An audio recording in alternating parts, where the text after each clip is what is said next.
Welcome back to the Republic of Arsenal, live again.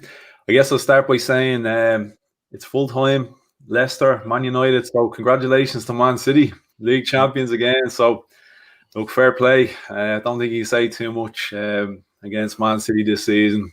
Good side. So look, someday, boys, we might be up there in the mix again someday. But for the moment, we're celebrating victories. Yeah, we're celebrating victories over the likes of relegation candidates. Well, officially relegated now, West Bromwich Albion.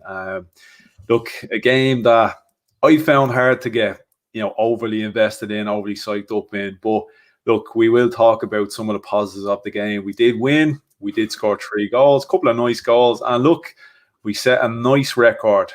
For one of the rare times we actually set a positive record this season, we relegated Sam Allardyce for the first time in his managerial career. So, lads, I'm taking that one. So, we got some of the lads here today. Some of my favourite Gooners here with me today. So, Dave, you're here again. We've let you out of the basement for about an hour or so, just to appear on the channel, and we'll have you locked up for the next show as soon as this one's over. So you've no choice, but thanks for being here. Yeah, I get the 23-hour lockdown is killing me, but it's good to be here. So I'm as glad as ever to come on, and we've got some top guests in Din and Farhan and sure, Anthony. Look, you have to be here, so that's just about all we can say on you. But looking forward to it anyway. It's kind of it's good to be able to sit back and kind of have a more chilled Arsenal talk, I think, after everything. So looking forward to it. Definitely, yeah. Like you said, look, it should be a bit more chilled. It doesn't always go that way when we try to keep it that way, but we'll do our best. But just in case, we do have the therapist with us again. So Farhan, we may not need your services for what we witnessed on Sunday, but look, it's always good to have you here back up just to be safe. Yeah, I hung up my therapy hat on Thursday night. That was it for me. So I'm out for the season until next season comes around, because that's pretty much it for us.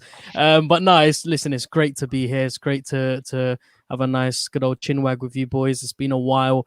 And actually, it's quite nice to talk about Arsenal. Some of the things that we don't have time to talk about because we're so busy talking about the Europa League or the chances of finishing top 4, or But now we can actually start to unravel some of the things that need to be talked about, like Cronky Art protest and things that are going to be happening next season. So let's get straight into it, man. I'm really excited for this. Yeah, 100%. And then, like Farhan was saying, there has been a lot going on lately, and it's been stressful. I know generally being an Arsenal fan, it kind of comes with a lot of stress. It's kind of part of the gig. But look, this is hopefully not going to be too stressful. Look, we're going to kick back then tonight and hopefully have, like you said, a nice bit of a chin wag. So cheers for coming along, joining us as well tonight then. Yeah, I think like Farhan said, it's been a bit of a while. I don't know about the therapy. I might have needed him Friday morning, to be honest, more than Thursday night. So, but it is good just to be able to talk about it and not have any. I know we've all been a bit deflated since that Thursday night defeat, but a few positives to talk about, and we can focus on what's next. Yeah, 100%. And just before we get into it, just in case we do have anybody new, if you have not yet subscribed, please do hit it.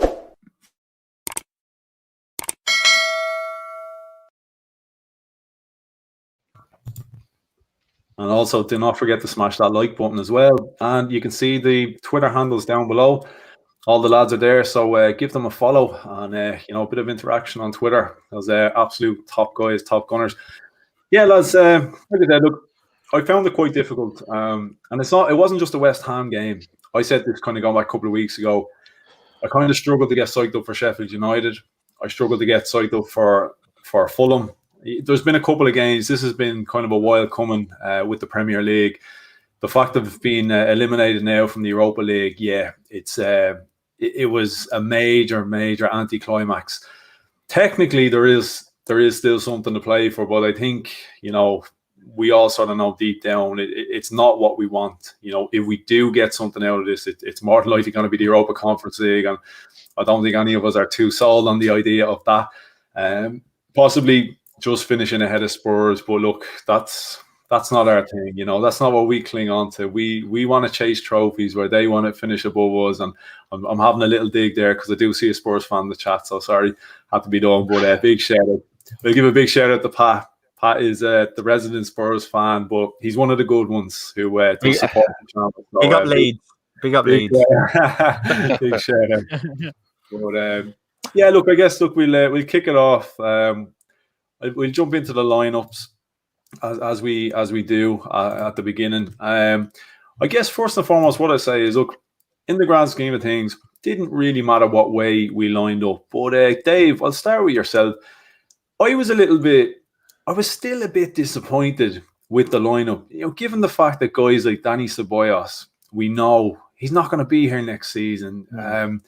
There was a couple of guys in there, like Bernd Leno. I was sort of saying, what was the point? What was the point in playing these guys? I would nearly have even rather just see Runerson in goal just for something different, because, like I said, what was the point? Like, it didn't matter really. Were you kind of feeling the same way, or were you just kind of didn't really matter, to be honest, who was playing? I suppose a little bit. I was kind of looking at things like just as a reason to more watch the match than I had been. I suppose we're probably looking for the unusual player nearly to be playing, just to have a slight bit more of interest. Yeah, look, Danny Ceballos. Now, I know people were calling for Aziz and Balogun, but they had played Friday night, so they were never going to play. So I wasn't too disappointed in that. They weren't going to be there, so we kind of were resigned to that. So I suppose you're kind of left in a position where it was going to be Ceballos and Elneny, even though going forward, I would like to see someone else get the minutes instead of Ceballos. But look, I accept that. For Sunday, yeah, Chambers. Look, I think Cedric, he was actually doing okay, and now he's kind of gone beyond the wayside. I think he was kind of due a run, and he would have been okay to do a run. I don't know, where did Matt Ryan fall off the side of a cliff the weekend? There's no real word of him. Was he injured? Was he not? I don't really know what happened with Matty Ryan. I was expecting him to be in goals. Yeah, I suppose it would have been interesting to see Martinelli up front. Look, he was okay. I didn't think he was anything hectic. He didn't kind of give a reason for Arteta not to be able to drop him going forward for the rest of the season. So there is that. Look, I had tweeted out that I would have liked to have seen Nelson play instead of Willian. We could potentially be getting more out down the line out of Nelson than we would as Willian, but some are saying that he was potentially using as a shop window between now and the end of the season for Willian. Look, perhaps, but we could nearly be doing the same for Nelson, So I suppose we were all calling for Saka to play left back on Thursday night, and then it turns out that he played there on Sunday then, which was, I suppose, you're kind of thinking, if you done it Sunday, why didn't you just do it Thursday night? But look, as you say, hindsight is a wonderful thing. But yeah, it wasn't kind of anything that was, I suppose, the Martinelli up front was the only thing that really would have appealed to me. But as you say, I'm sure we're all the same. We always enjoy watching Saka and Smith Rowe play as well. So no, look, I'm looking for more exciting lineups, I suppose, going to the rest of the season. Well, apart from tomorrow night, I think we're on the end of one tomorrow night anyway, that's for sure. So there's nothing we can do about that. Yeah. Unfortunately, we will get into that one later. Look, in terms of, as you were saying, some of the young guys, Aziz, Nelson, Balogun. Initially, I sort of thought myself, why aren't these guys getting a run out? But then, as you said, they did play on Friday night, and it was an important game for the under-23s. I think they actually had to get a result to avoid being relegated. They had to, yeah. Yeah, so I guess if you looked at it that way, I sort of said, right, it makes sense, because at the end of the day, it is important that our youth sides are playing at a good level. And touching on that end, the under 18s, they have a good side there as well, so it's important for them to be playing the higher level. Oh, definitely, yeah, brilliant to have them in there, of course, because look, these are the guys that we're hoping are going to make the next step. Then is going to be the first team, so you have to have them playing at the highest level, so you know exactly what their level is. But touching on then Saka at left back, did that frustrate you as much as it frustrated me? Given that I think we all kind of gave a shout for that at one point or another. Since Granit Xhaka has been at left back, we've seen him play there before. We know he can do a good job there. Did it frustrate you to see him play there and then see how well he actually did do? Yeah, I mean, I think the thing is with Tierney, we know what he's capable of. It's not just a defensive role that he gives to the team.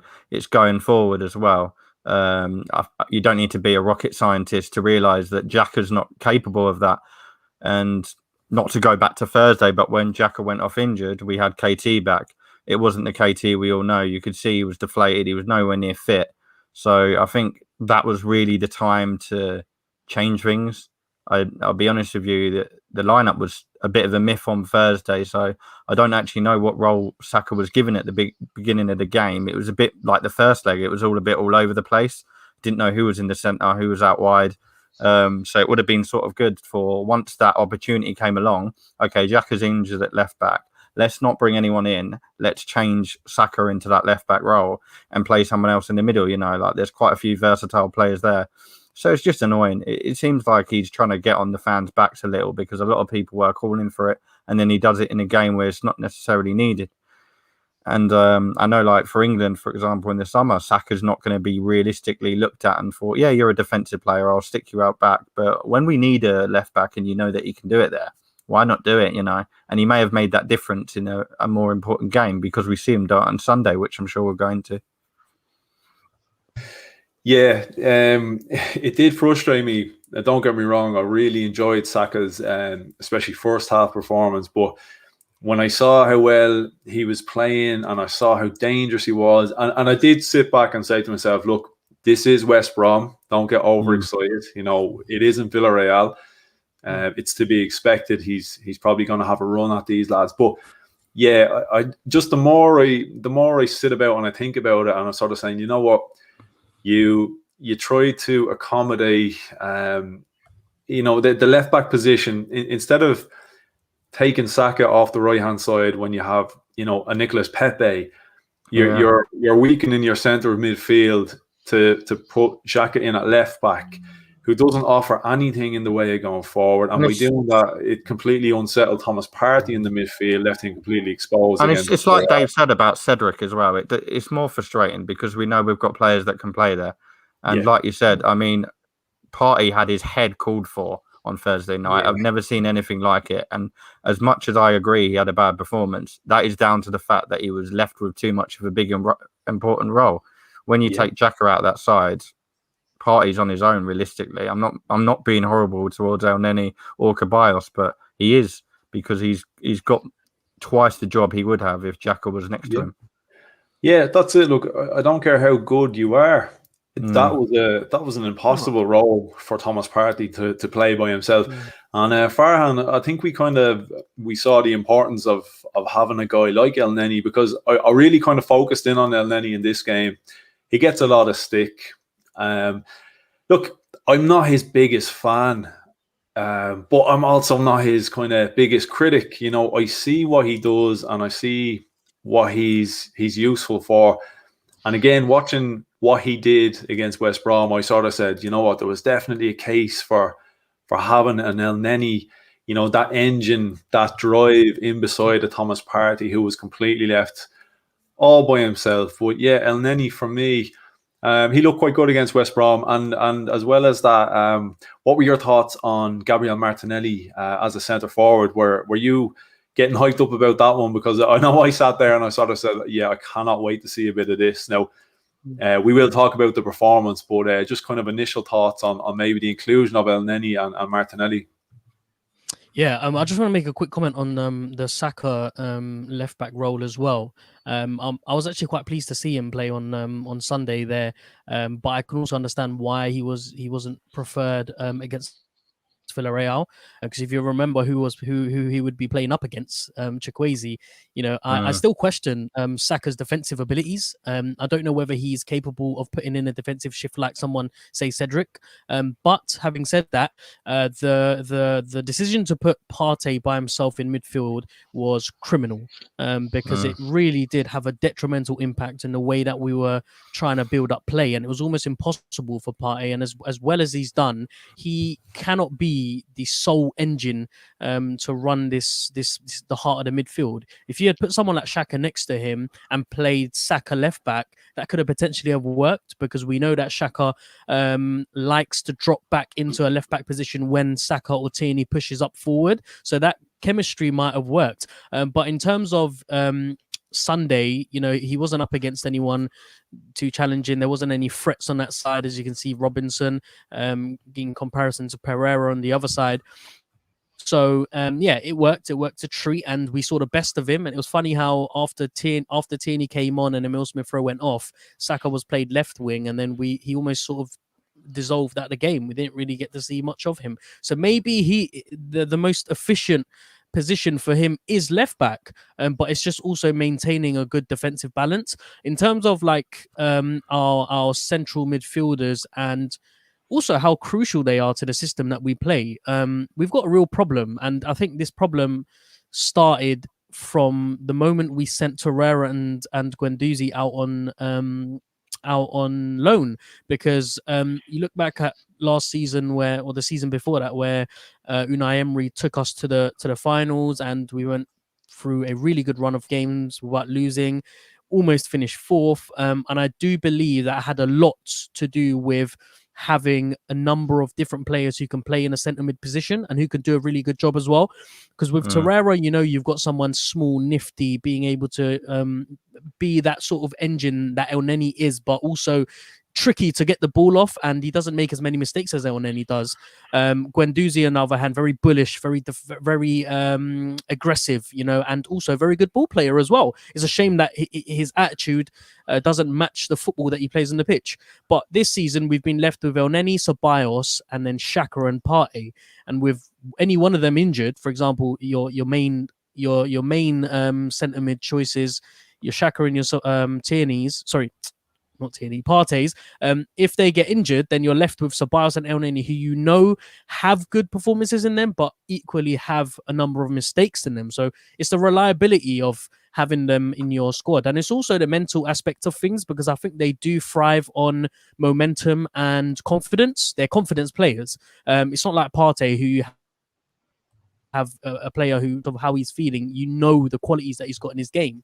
Whereas someone like Oneni and Ceballos, when they know they're playing up against the West Brom, they will turn up and they will, leave everything out on the pitch. But if it's someone like Villarreal, it's a little bit more, you need to get that mental block out of the way and try and treat it as if it's a West Brom game.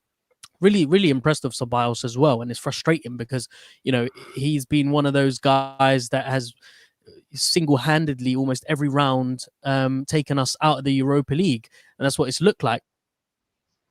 But up against opponents like your Sheffield Uniteds and your West Brom, he's really turned up. In terms of Martinelli playing up front, I was always a little bit skeptical about playing up front, and I've been treating Martinelli as a really quite a big case study at Arsenal. I've been keeping my eyes on him, and I've been keeping a close eye on his development. I think judging by what's happened in the last few seasons with young players coming coming up the ranks, talking Nketiah and your Reece Nelsons, even your Maitland Niles. There's always been a big buzz around these players when they show a good performance, a few good performances in a row, and it spikes the fan base to expect more from them and to expect to see them more. But with someone like Martinelli, I recognize that there is a player there who has an incredible amount of talent, but the finesse isn't quite there, and his development hasn't reached its peak level where he is complete, and so I would have personally have liked to have seen him play left, because I think he's been really good there. He's been really effective, and if there's a position that you want him to perfect and really see the best out of him, it would be down that left hand side. Whereas a centre forward, you expect different roles, different responsibilities, a different attitude, a different mindset altogether. And there was a moment in the game where I think Saka was running down the left hand side. He put in a really lovely ball into the box, and it missed by inches. Not that instant. It was when he put the ball in the box and it missed everyone. No one made an attempt to get the ball, and you could see Saka mouthing to Martinelli, "Run. You need to run to the ball." And so I think that with someone like Martinelli being so young, he's got so much to learn. He's got so much to develop. But at the same time, he has the right attitude and he has the right mindset to make it. So yeah, there'll be. I think there's a long journey yet with Martinelli. He's not complete by any stretch. And next season will be the most important for his development, and how much he's, pushed onto the first team. How carefully also the coaching staff treat him will be interesting. He's definitely very, very raw. You can see for all the talent he has, definitely still very raw. And Dave, I sort of like Farhan, like brilliant points about Martinelli. I sat back and I kind of analysed Martinelli in that centre forward role, and possibly I have maybe a bit more of an understanding. I don't know whether maybe you're thinking similar to I am, but I kind of thinking from Arteta's point of view, we did hear going back not so long ago that Arteta was looking at Martinelli as a potential, centre forward option for the future. We'd heard he was working a lot in training as a centre forward. I understand, Arsene Wenger used to do it. He used to like to give players a bit of time out on the wing to develop their game, to, eventually train them for a long-term position elsewhere on the pitch. Possibly what we saw from Martinelli, and again, I will definitely acknowledge, look, there wasn't an awful lot of service there for him, but what we did see from him in the 60 minutes that he managed up front against West Brom, do you think maybe this is why we haven't seen too much of him from Arteta? Because if Arteta is eyeing this guy up, ideally as a striker for the future, maybe he doesn't want to confuse the issue too much by giving him more time out wide. Maybe the minutes haven't been overly available in that centre forward role. So, you're training him to do one thing, but you're giving him minutes out on the wing again, which isn't getting him into that frame of mind, if that makes sense. Do you think maybe this might be the case as to why we haven't seen too much of him? Possibly. Look, it would be one of the factors. All right, he has learning to do. I felt from just looking at the performance the other night. I felt like he kind of wasn't dropping in when he should, or going in behind when he should. I kind of felt like he was kind of getting a little bit caught in between. Maybe was that coming the instruction given to him? Was he told, look, to drop in or whatever? It could be part of that as well, but he didn't. Look, maybe we'd always say our strikers do lack service as well, so there's a little bit part of that as well. Yeah, you could say with Aubameyang and Lacazette, Arteta's made the decision to just play Aubameyang up front now, and that's it. So maybe that's part of it, is going, because he's going, look, I'll give Martinelli the minutes on the wing, and then where I can get him in up front, he can. Look, between now and the rest of the season, this is the perfect time to give him the minutes up front. So now is the time to go and kind of stake your claim. And then, look, another thing as well, too, even just for Martinelli, regardless of kind of the wider kind of emphasis it'll have on the whole squad and the basis, he's a whole pre-season now to work with Martinelli. So he'll get him on the training ground, he'll talk him through, look, they'll go back over the game the other night, and then there's things you can learn from it, and then at least Martinelli can see how he's going to bring that into his game as well. But I think, the other night he kind of got it, I suppose, to me, he felt like he was a little bit in between of kind of being on the last line and drop it in as a number 10. Look, maybe when the striker does drop in, you do need two wingers that are going to go ahead, go beyond the striker, and maybe the number 10 as well. So with the wingers we have, Willian isn't going to go in beyond him. So maybe that kind of, I suppose, played a part as well. Look, that's not a criticism of Willian as well. It's just he's not really that type of player as well. So that could be all parts of the thinking as well. But I think we'll be going full strength tomorrow night. Just again, so I don't think we'd see Martinelli from as a striker tomorrow night. If we do see him at all, I think if he was to come on, it would possibly be on the wing again. And then look, you can bring him in. What's the last? Is it Palace and Brighton? Then the last two. Yeah. Why not throw him up front in as well? Look, you have to question is whether we're saying it with Ceballos isn't going to be staying, so give someone else the minutes. Look, all the talk is Lacazette's not going to be staying. So do you really want to see Lacazette get the minutes that Martinelli should be getting if Lacazette is leaving? It's a similar kind of story. So I'd like to see him get the time between now and the rest of the season. I do think when we go into the start of the next season and games are kind of, would say, competitive again, where points are kind of on the line, will Arteta fully trust him as a striker again? I don't know. I think we'll probably see him more on the wing as you go into next season as well, and then there's talks of signing a centre forward as well. So what does that say, I suppose, when it comes to Martinelli? Because Aubameyang is obviously there. Then you'll have a new centre forward. So where does Martinelli slot in then, Yeah, and then let's not forget we've got Farhan Balogun, who's going to be looking for minutes next season. So like it does. Yeah, it seems a little bit one of those where you're sort of saying, what is your plan for Martinelli? Do you see him as your centre forward option? If you do, why did you fight so hard to keep Balogun?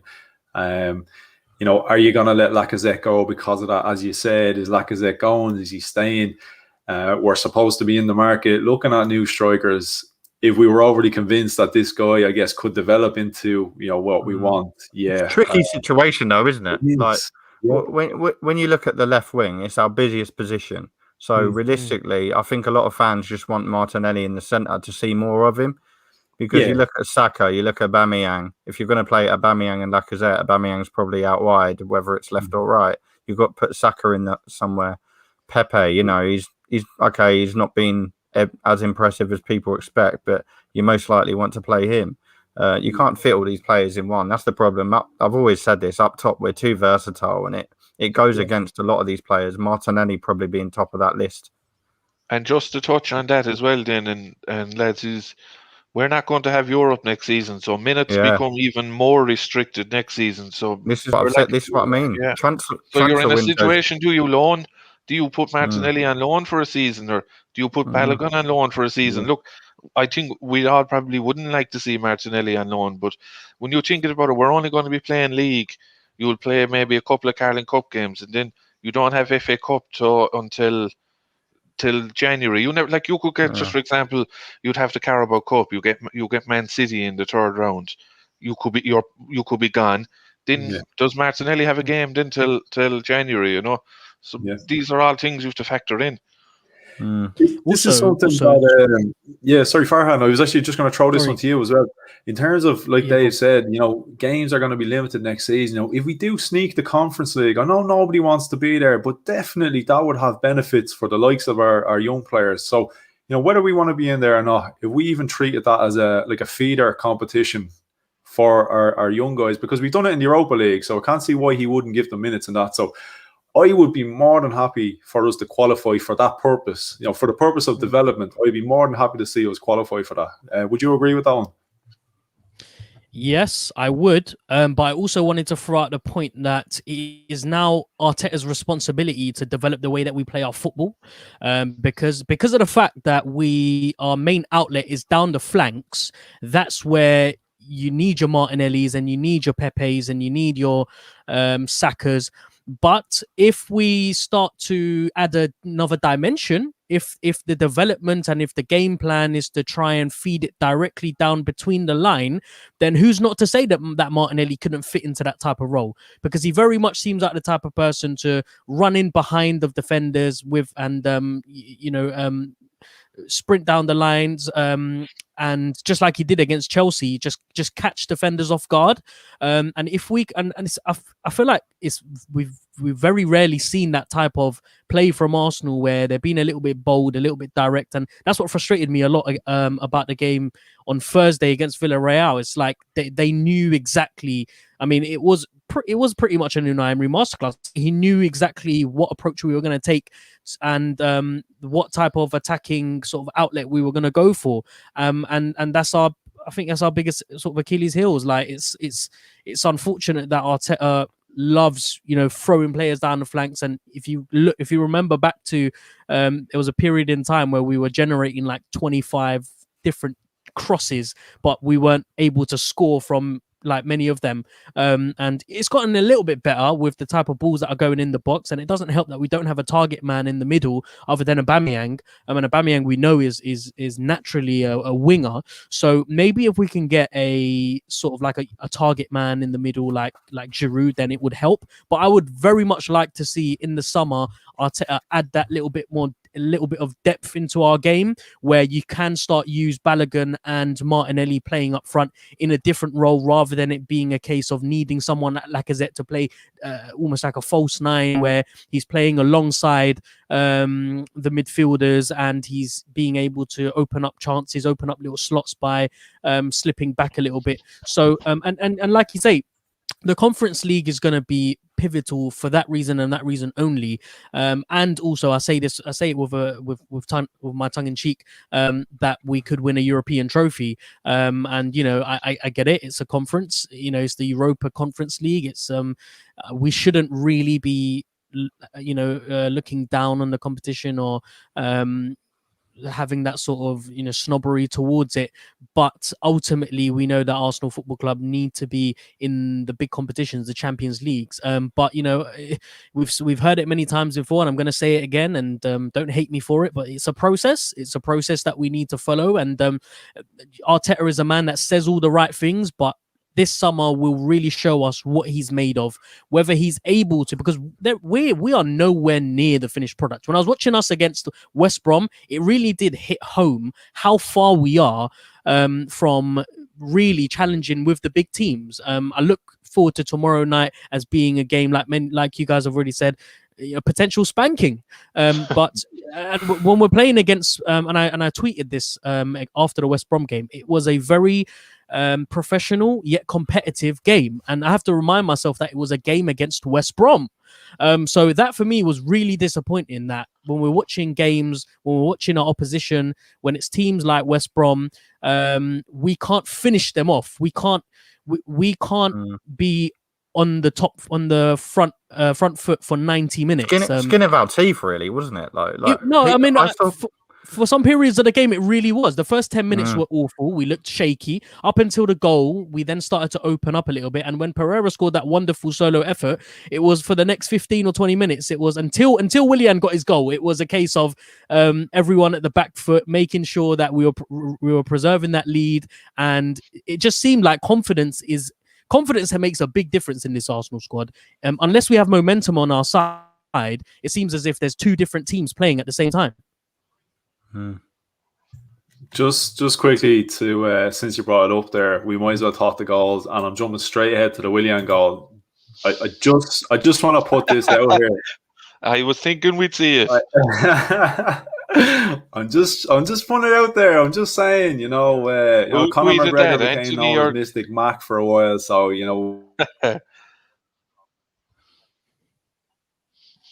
Lovely. He went out at the right time, didn't he? Yeah. Do you know that someone upstairs now, and he's like, oh, he's brought out the Willian stuff, right? He's talking about it again, yeah. Well, was that Anthony tweeting or Jack Daniel tweeting?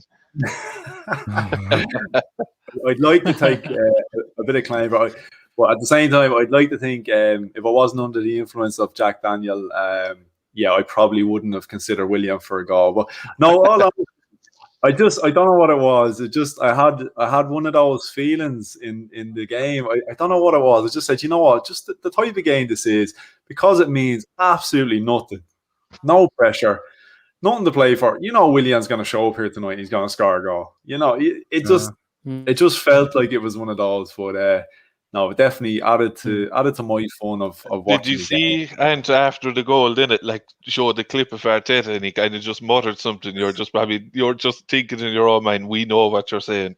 Yeah, he probably had a clause in his contract that if he scored one fucking goal, time. he'd get an extension. Probably what he was saying. Yeah, he's activated a new 3-year extension for that one goal. So Arteta's like, oh, for fuck's sake. But yeah, look, I guess just before we move on, we quickly talk the goals because like that, look, we've basically touched on the Willian. Willian got his first goal. Emil Smith-Rowe, first Premier League goal for Arsenal. Feels like it's been a kind of a long time coming. He has grabbed goals for us before in Europe and in the FA Cup and that, but nice to see him get his first goal. Dave, I guess, look, we saw the Saka influence bombing down the left-hand side, swung the ball into Smith-Rowe, and a good finish from Smith-Rowe. So, look, Smith-Rowe, from me, in that moment, sort of showed exactly what we've been missing in our midfield. That guy that can make that kind of late run into the box. And he had the poacher's instinct there. Caught it, nice volley, put it in the back of the net. This is why people have been saying, Joe Willock potentially coming back for next season. Is this something, maybe Smith-Rowe can add to his game? He might start chipping in with a couple more goals. Or could that possibly have been down to maybe the likes of having Saka on the wing and a different kind of service into the box? Nothing against Kieran Tierney, but I guess one slight criticism I will have is that his delivery isn't always the best. Is that a potential contributor as to why maybe we're not finishing off as many of these balls that come into the box? I think a lot of the crosses enter down to direction as well. When you look at it, if we didn't have Saka playing, you kind of have no one getting to the byline and cutting it back. So that's another dimension that you can add to the game. But when you look at it as well, is when Tierney gets in, he's not actually crossing it to the front men. He's almost cutting it back to that trademark Pepe run, and he'll run after and finish it. Yeah. So look, that's a little bit part of it as well. No, I thought it was a good finish by Smith-Rowe on his left foot as well. So he tucked it away, and made no mistake with it, which is what we wanted to see. Kind of got us off in it, settled us as well. But and one thing that I am unhappy with, and I always ask for more of his goals from midfield. I think we just simply don't get enough goals from midfield. When you look across the midfield, what do we have? 2 or 3 goals in total from the midfield? There was Smith-Rowe's goal the other night. The only other goal from midfield I can remember is Xhaka's free kick against Chelsea. Can't remember other than any other goals than that. So look, from that kind of sense, you're kind of thinking is, why can't Joe Willock be doing the job, that there to put the ball in the back of the net that we know he can do? But getting in the box, get yourself into the box and put yourself in a position to score. Don't be waiting around on your toes, waiting for the ball to break at the edge of the box. Get yourself in there and put yourself in that position. And that's what Smith-Rowe did. And look, that pays off. You have 2 midfielders behind you. Ceballos can be at the edge of the box, and then he'll be tidying up. There's no reason for your number 10 not to be getting in the box. So, as I say, get in there, put yourself in that position, and you'll get the reward from it. Generally, look, the crosses that'll come from the left side, I suppose, more so than we do see on the right side. They're not going to be into the box and looking for a fella's head. They're cutbacks to the penalty, onto the penalty spot or across the 6-yard box. So get yourself in that position and get on the end of it. That's all you need to do. And look, Saka did it a couple of times. I remember Tierney done one as well.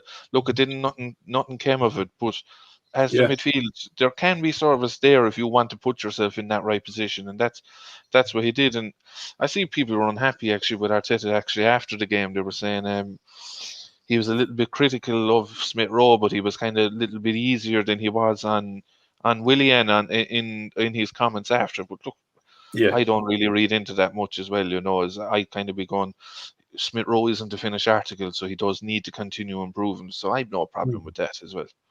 Yeah, but it should almost be the opposite way around. I mean, you should be encouraging the young guy, and you should probably be challenging a guy like Willian, who's won Premier League titles, he's won European Cups. You should be sort of saying, that's the guy I'm going to be hard on because he's been there and he's done it.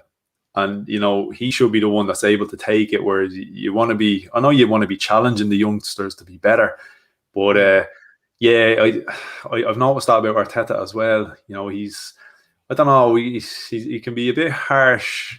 Maybe it's tough love or whatever you want to call it, and maybe it's because he rates. I know people probably say he rates them, he played them more, but he does play Smith Rowe and he does play Saka. So, you know, maybe because he believes in them guys so much, that's why he's a little bit harder, because he knows they're capable of more. But yeah, and Dave, you forgot a goal from midfield. What about Mohamed El Neni? One Premier League goal as well this season. Presented with that 25 shirt for his 25-yard screamer. What did you make of that? Dan, what did you make of that? Mo El Neni being presented with a shirt for scoring a goal from 25 yards. Is that how far we've dropped off? It's like what happens with Willian, isn't it? He gets 3 assists against Fulham beginning of the season, and then he scores 1 free kick set piece against, let's be honest, a pretty deadwood West Brom defence. It's not doing miracles, but maybe I'm being too hard on El Neni. I don't know. I don't think his screamers really keep him in my good books or most fans' good books, to be honest. But yeah, good finish for him. Yeah, but hey, if he was scoring them screamers week in, week out, we definitely wouldn't mind that. But look, what about Pepe's goal then? Pepe, again, do you know what? When he scores goals like that, he nearly frustrates me more, because I know that's what he's capable of. But some of the goals this guy scores, and again, when you weigh up some of the opposition he's scoring against, it's frustrating me, because we've seen a couple of really nice goals from him in the Europa League. He had a great goal. I only seen a clip there. I think it was early today. Actually, I think I saw it again. His goal against Wolves, which a lot of people don't talk about because of the David Luiz situation and what went on in that game. But it was an unbelievable goal. He's just not doing it enough. He's not doing it consistently enough. But he's actually frustrating me, because you can see what he has in his locker. And again, that just showed us then, you know, he's got this ability. Do you think Pepe, can he be the man? Can he really kick on and, you know, become a real driving force in this team, hopefully from next season? Well, I mean, I know we'll touch on transfer shortly, but I've seen so many people say, like, now we need to sell him. I think it would be the worst time to do it, personally, because we're about to rebuild a team, and that will be a challenge for him. At the moment, he's sticking around playing around the same players. We haven't actually seen what he can do when he's got a fully strength squad. We all know what work then he's doing. To me, there's bigger fish to fry anyway. But that goal took me back to the West Ham when we were really under the bus, and Freddie Ljungberg took charge, and that was the first win we'd had in ages. And it was a similar goal. He cut into the left, top corner, bang. We've seen he can do it. I think the consistency, but you've also got to look at the fact he hasn't really played consistently all season. He's on the bench sometimes. You know, he's playing with 3 or 4 different attackers.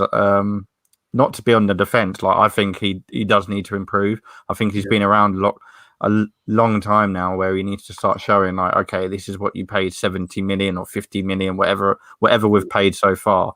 I think give him one more season and we'll start seeing that come a little bit more. Keep him more in the first team, because this season, I wouldn't even say he's a first team player. He's been rotated more than most of the players, really. Even Europa League is probably the only thing you see him in consistently when he's in that starting lineup. I always think there's been too much pressure on him, because it was a bit like the whole Lacazette situation. When he signed, it was like, oh, Nico's here, you know, we're ready to sort of, and the club's never been in a good state, and people are expecting him to switch that around. At right wing, you're in a bit of a pivotal role as well, because you're supporting, like we mentioned earlier on, I think it was Dave that mentioned how the right winger comes in forward when the striker's behind. So who knows? He's got the pace and he's shown he can do it. He just needs to start doing it in those more important games, because consistency is the bigger thing here. It's not about being good or having that skill. It's about doing it all the time, which he's failed to do at the moment. But yeah, I believe in him still. I honestly think he's gonna become something. It all depends on who he's around as well.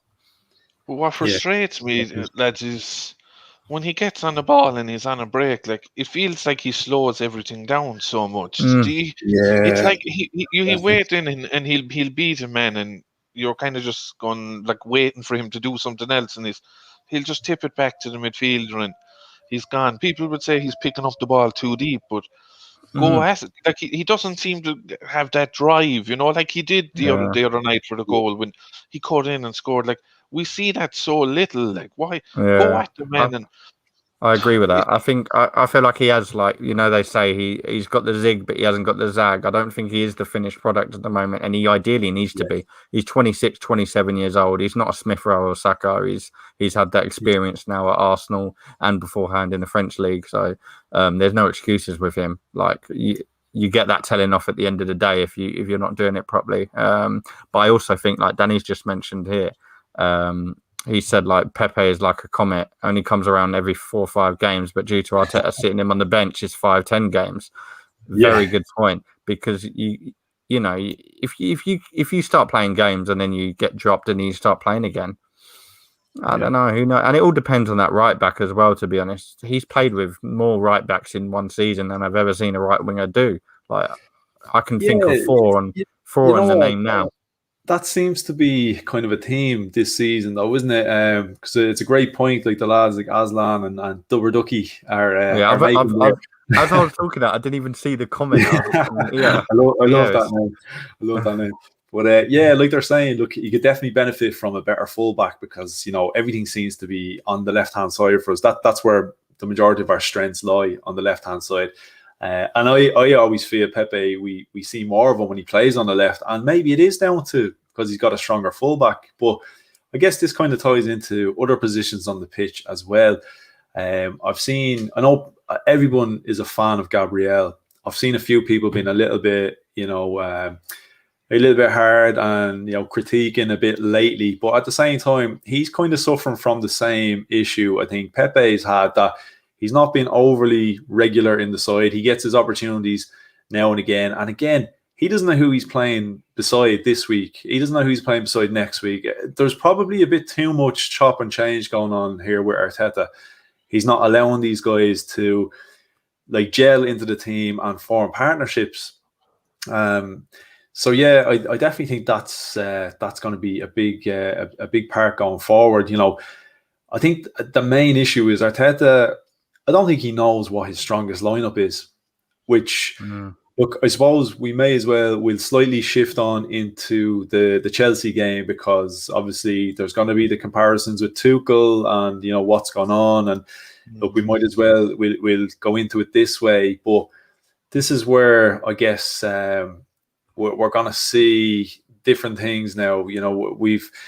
We've given Arteta a certain amount of time, whatever about, look, I know the process, as people keep saying, but it's little things like this where I don't feel, as long as he's been here, he still doesn't really know his strongest starting 11. Dave, is that starting to become a bit of an issue now? Is that starting to become a concern for you in terms of going forward with Arteta? It is, and when you look at it, because in the big games he's overthinking it and getting it wrong. So I think he's overthinking everything else because he's looking at a starting 11. He doesn't really know who he's going to put in or what way to work it, or he's kind of limiting himself as well the way he's playing his centre back. So he's kind of leaving himself in a position where if Luiz or Gabriel are fit, they're just the opposite isn't going to play altogether. If Holding's fit, or if Mary's injured, then Mary and Holding won't play together, and it's just kind of he's kind of paired people, and then he's just stuck with that so much that he's kind of lost his opportunity to kind of mix and match, But I suppose touching on the Gabriel thing, every team, when you look across Europe, when it comes to the big games, who's playing centre half. With Man City, Diaz and Stones are playing centre half. With United, Maguire and Lindelof are playing centre half.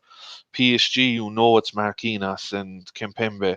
Real Madrid, it's Ramos and Varane. You just know, you shouldn't be going into the game with your centre halves and going, will he go with Luiz and Gabriel tonight, or will he go with Mary and Holding? Yeah. They should almost be picking themselves. And then I suppose even with fullbacks, all the good teams, I think you can nearly always pick their 11 before you go into the games. With us, there's always debate, and I always think that, and it's not as if our options are the best in the world.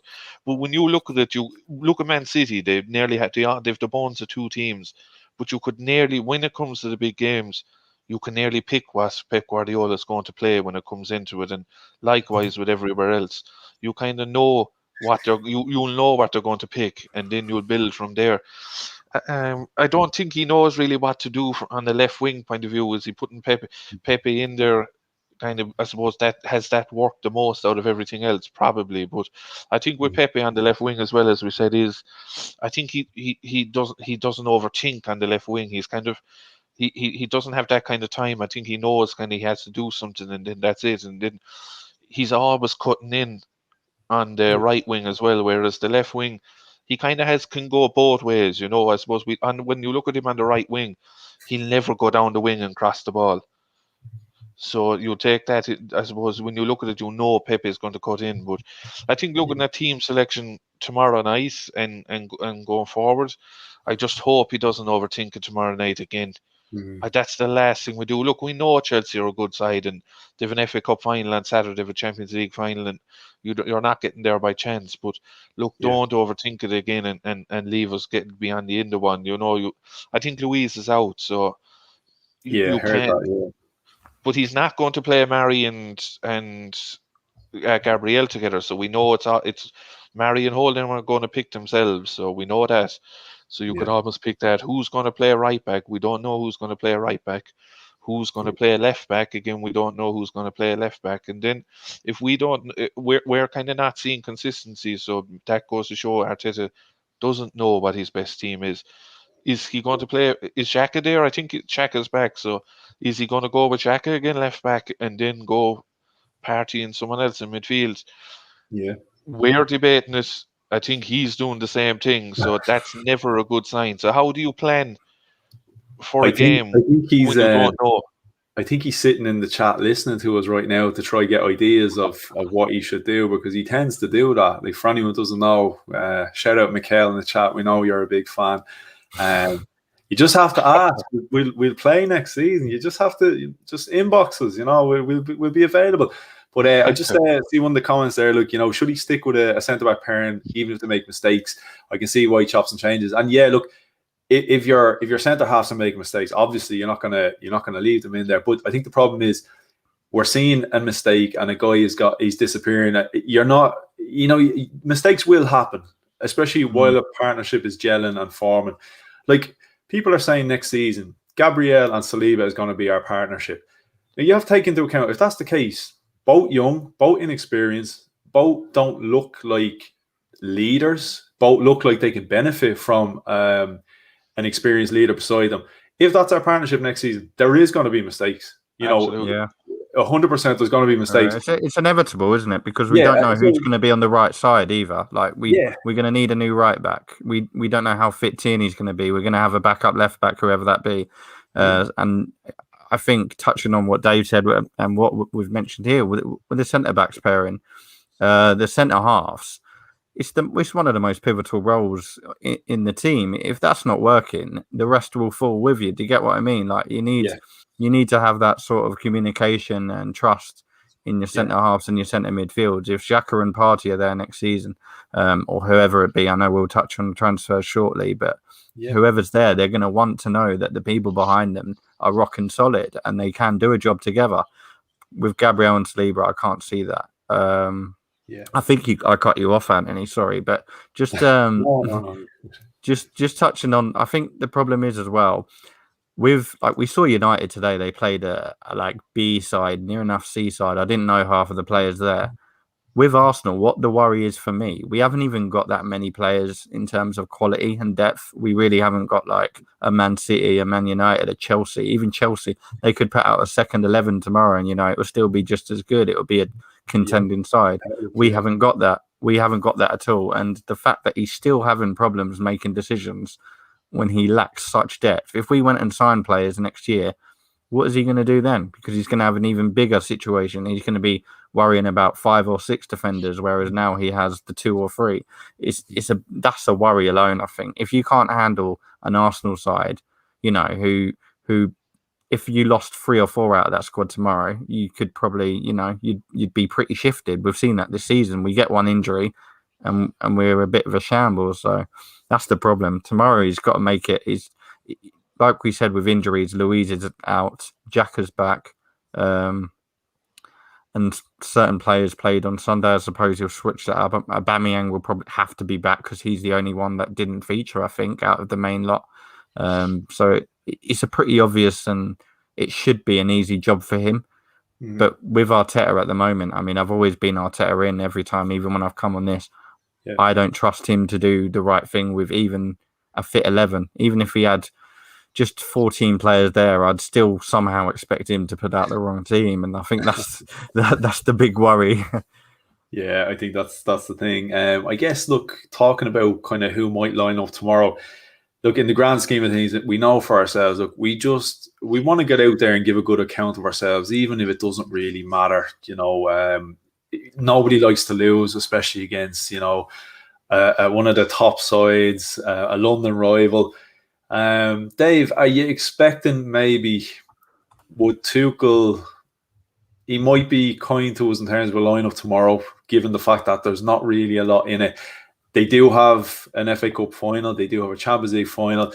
I know you could make the argument, well, he played a team against City and went out and won, but again, look, mind games were important in that game. You know, I know it doesn't tell you the full story of what's going to happen in the Champions League final, but it's nice to have that kind of one-up over Pep going into the final to kind of go, you know what, these guys aren't going to be a pushover. Like, these are going to give us they're going to give us a challenge.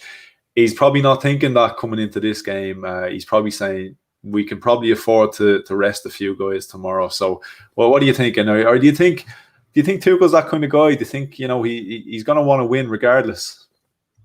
I think so. And if I was a manager, right, and I was in Tuchel's position, same again, keep the momentum going, put the same team out, and just go get the job done, and then maybe you can pull 2 or 3 off after 60 or 70 minutes as well. You know, like, they still have to wrap up Champions League then as well. I know, look, you could say they have to fall back if they win the Champions League, they're getting as well, but that's a big if. So they still actually have to win that Champions League as well. So I think you'll see Werner, you'll see Havertz, and you'll see their defence will line up. I'd be interested to see, does he go 5 at the back against us? I think he has done a lot of the time, and does he think Chelsea are need to be 5 at the back against us? I don't know, but I suppose that's a sign of he doesn't trust the defence as well, whereas we saw with Arteta for a while where he didn't trust the defence. So I think we'll see Tuchel move away from that, but would I be surprised if he did? Yes. But look, if I was looking at it as well, I wouldn't fear Arsenal from a Chelsea point of view. So it might be something I would look at as well. You know, keep mixing it up, because I think he's the kind of guy that's going to think, look, Pep's going to be watching this and stuff like that as well. So does he keep Pep guessing as well with different options as well? I suppose that's all to be taken into account. But just to touch on the comment there as well with the centre backs, with having 3 left backs in the back 4. That's kind of a new thing that I feel in the last year since Arteta has come in, that we're kind of stuck in this way. Oh, you can't have too many of the 1 foot in the back 4 as well. When was I don't ever remember this being an issue. And then just going on that as well, three lefties, and I always bring it up, is Pep Guardiola done it a couple of weeks ago away at Crystal Palace with Man City. He had Aki, he had Laporte, and he had Benjamin Mendy. The 3 of them were left-footed. They were in the back 4. So why, like, if any, like, it's not that it can't be done. It can be done. It's just Arteta seems to shy away from it for some reason. But look, I suppose from a Chelsea point of view, they do have options, but I think they'll kind of go full steam ahead again, and I think they'll keep the momentum going into Saturday, then win an FA Cup final as well, you know. But you think about it as well, as if they were to change it, then you fellas that are they're trying to put their hand up to be picked for the final, and then you think what might be a Champions League final. So we're not going to see any drop off from Chelsea tomorrow night, no matter who plays. Yeah, I definitely think you're right. I think in terms of just quickly on that one, you know, with the 3 left forwards in the back and all, you know, I think the problem with football nowadays is, I think it's over-analysed. And I think in comparison to, like, when I grew up playing football, I never heard of any of these issues where you can't play this guy because he's a left forward, you can't play him next to him because he's a right forward. I never heard half the issues you hear nowadays, and you're seeing very, very good teams. You're seeing very successful teams. And I never heard a half of the issues and the kind of stipulations that are put in. Well, this is why you can't play this guy with this guy. This guy doesn't offer this to him. It just seems like back a couple of years ago, you just knew this guy played on the right, this guy played on the left, this guy played here. And that was it. You built your 11 and it was simple. Nowadays, it seems to be so overanalyzed. You know, this guy cannot do this and offer this and next to this guy. It just seems to be far too much. And I've no doubt the players get out there and sort of say, you know, like, okay, I'm left footed. I can use my right foot. It's fine. I mean, if I have to kick the ball, it's fine. But we all sit here and go, you can't have him there because he's left footed and it does this for play, it does that. Like, I know playing Sunday day football, if I had to kick with my right, I kicked with my right. If I had to kick my left, kick my left. And I did a decent enough job with it, you know, and I'm sure you just don't shoot with your bad one. Hey, I was a good striker. I could use both feet, right? So I was that good. I'm doing this for a living. So I'm not even doing this. We're not even paying for this. Not yet. Anyway, waiting for that Guinness sponsorship to come back. Yeah, but I'll just hide this Heineken bottle over here. But, Still time. Yeah, that's it. But look, let's do I guess a little bit of a coach comparison, because look, it's a hard one to preview like that in terms of lineups, because, you know, what does it really mean in the grand scheme of things? It could go any way in terms of lineups. You know, our coach might decide he's going to continue experimenting, giving a couple of youngsters a run because he doesn't really care. Tuchel might decide, you know, I'm not risking injuries. He doesn't really care. Or they might just go for it. We don't really know. But look, I guess what I will say is, Dan, I'll kind of go to you on this, because as you said, you've always sort of been Arteta in, and I think like both of you will sort of know my stance has been, as I've always said, I've never been Arteta in, but I've definitely not been Arteta out. I call myself an Arteta sympathizer, because I look at the job and the role, and people have heard me say this over and over again, the tools provided, not provided, the bigger picture of what the job entails, I've always looked at. Chelsea and Thomas Tuchel, I'm not going to lie, that has been, I guess, to use an Ivan Gazidis quote, has been maybe the catalyst for change in terms of where my mind is at. And again, I'm not Arteta out. I'm not, you know, marching down to the Emirates to try drag him out the door along with Stan Kroenke by any means, not just yet. But I'm looking at Tuchel, and I'm starting to take into account, you know, the point people are making about bringing in an experienced coach and what an experienced coach can add. And I heard somebody say, you know, Arsenal supposedly had an opportunity to take Thomas Tuchel when he was available, but of course we stuck with Arteta. And now I'm kind of thinking, had we taken Thomas Tuchel at that stage, had Chelsea stuck with Frank Lampard, possibly, I'm not saying, obviously, look, we weren't in the Champions League and that. I'm not saying we would have got to an FA Cup final. But in terms of even league position and the way we're being set up to play and the confidence levels and everything within the squad and the mood around the team, the fan base, everything, possibly Arsenal, could they have been in the Chelsea position and Chelsea possibly find themselves in Arsenal's position had we gone for a Thomas Tuchel? Maybe not Thomas Tuchel specifically, but a guy along those lines in that kind of a mould experience-wise. Had they stuck with Lampard and maybe we, you know, been ruthless, do you think maybe Arsenal could be in the Chelsea position right now? Well, I had a chat with, I was talking about this at work last week because I work with a Spurs fan, and obviously at the moment they're in a complete they're managerless. So it was a good sort of person to talk about it with in this whole Arteta in out scheme. I think I've seen a lot of this about Tuchel and Chelsea and Arsenal and Arteta. Some of the comparisons on Twitter are abysmal because you look at it and you just think, look, Chelsea have got a 36-man side, and I'd probably take 28 of those at Arsenal, to be honest, if I'm being real right now. In fact, maybe all of them. If I went and looked, I can't actually remember who's still there, who's on loan, but I'd probably take the whole lot. Whereas Arsenal, we've not exactly got a lot of depth, and the only players you'd probably look at right now from another club is up top. You look at your Saka, your Smith Rowe, Aubameyang maybe. I mean, probably not this season, but Aubameyang in his prime time, yeah, okay, people would take. So I think the just seems stop covering your ass.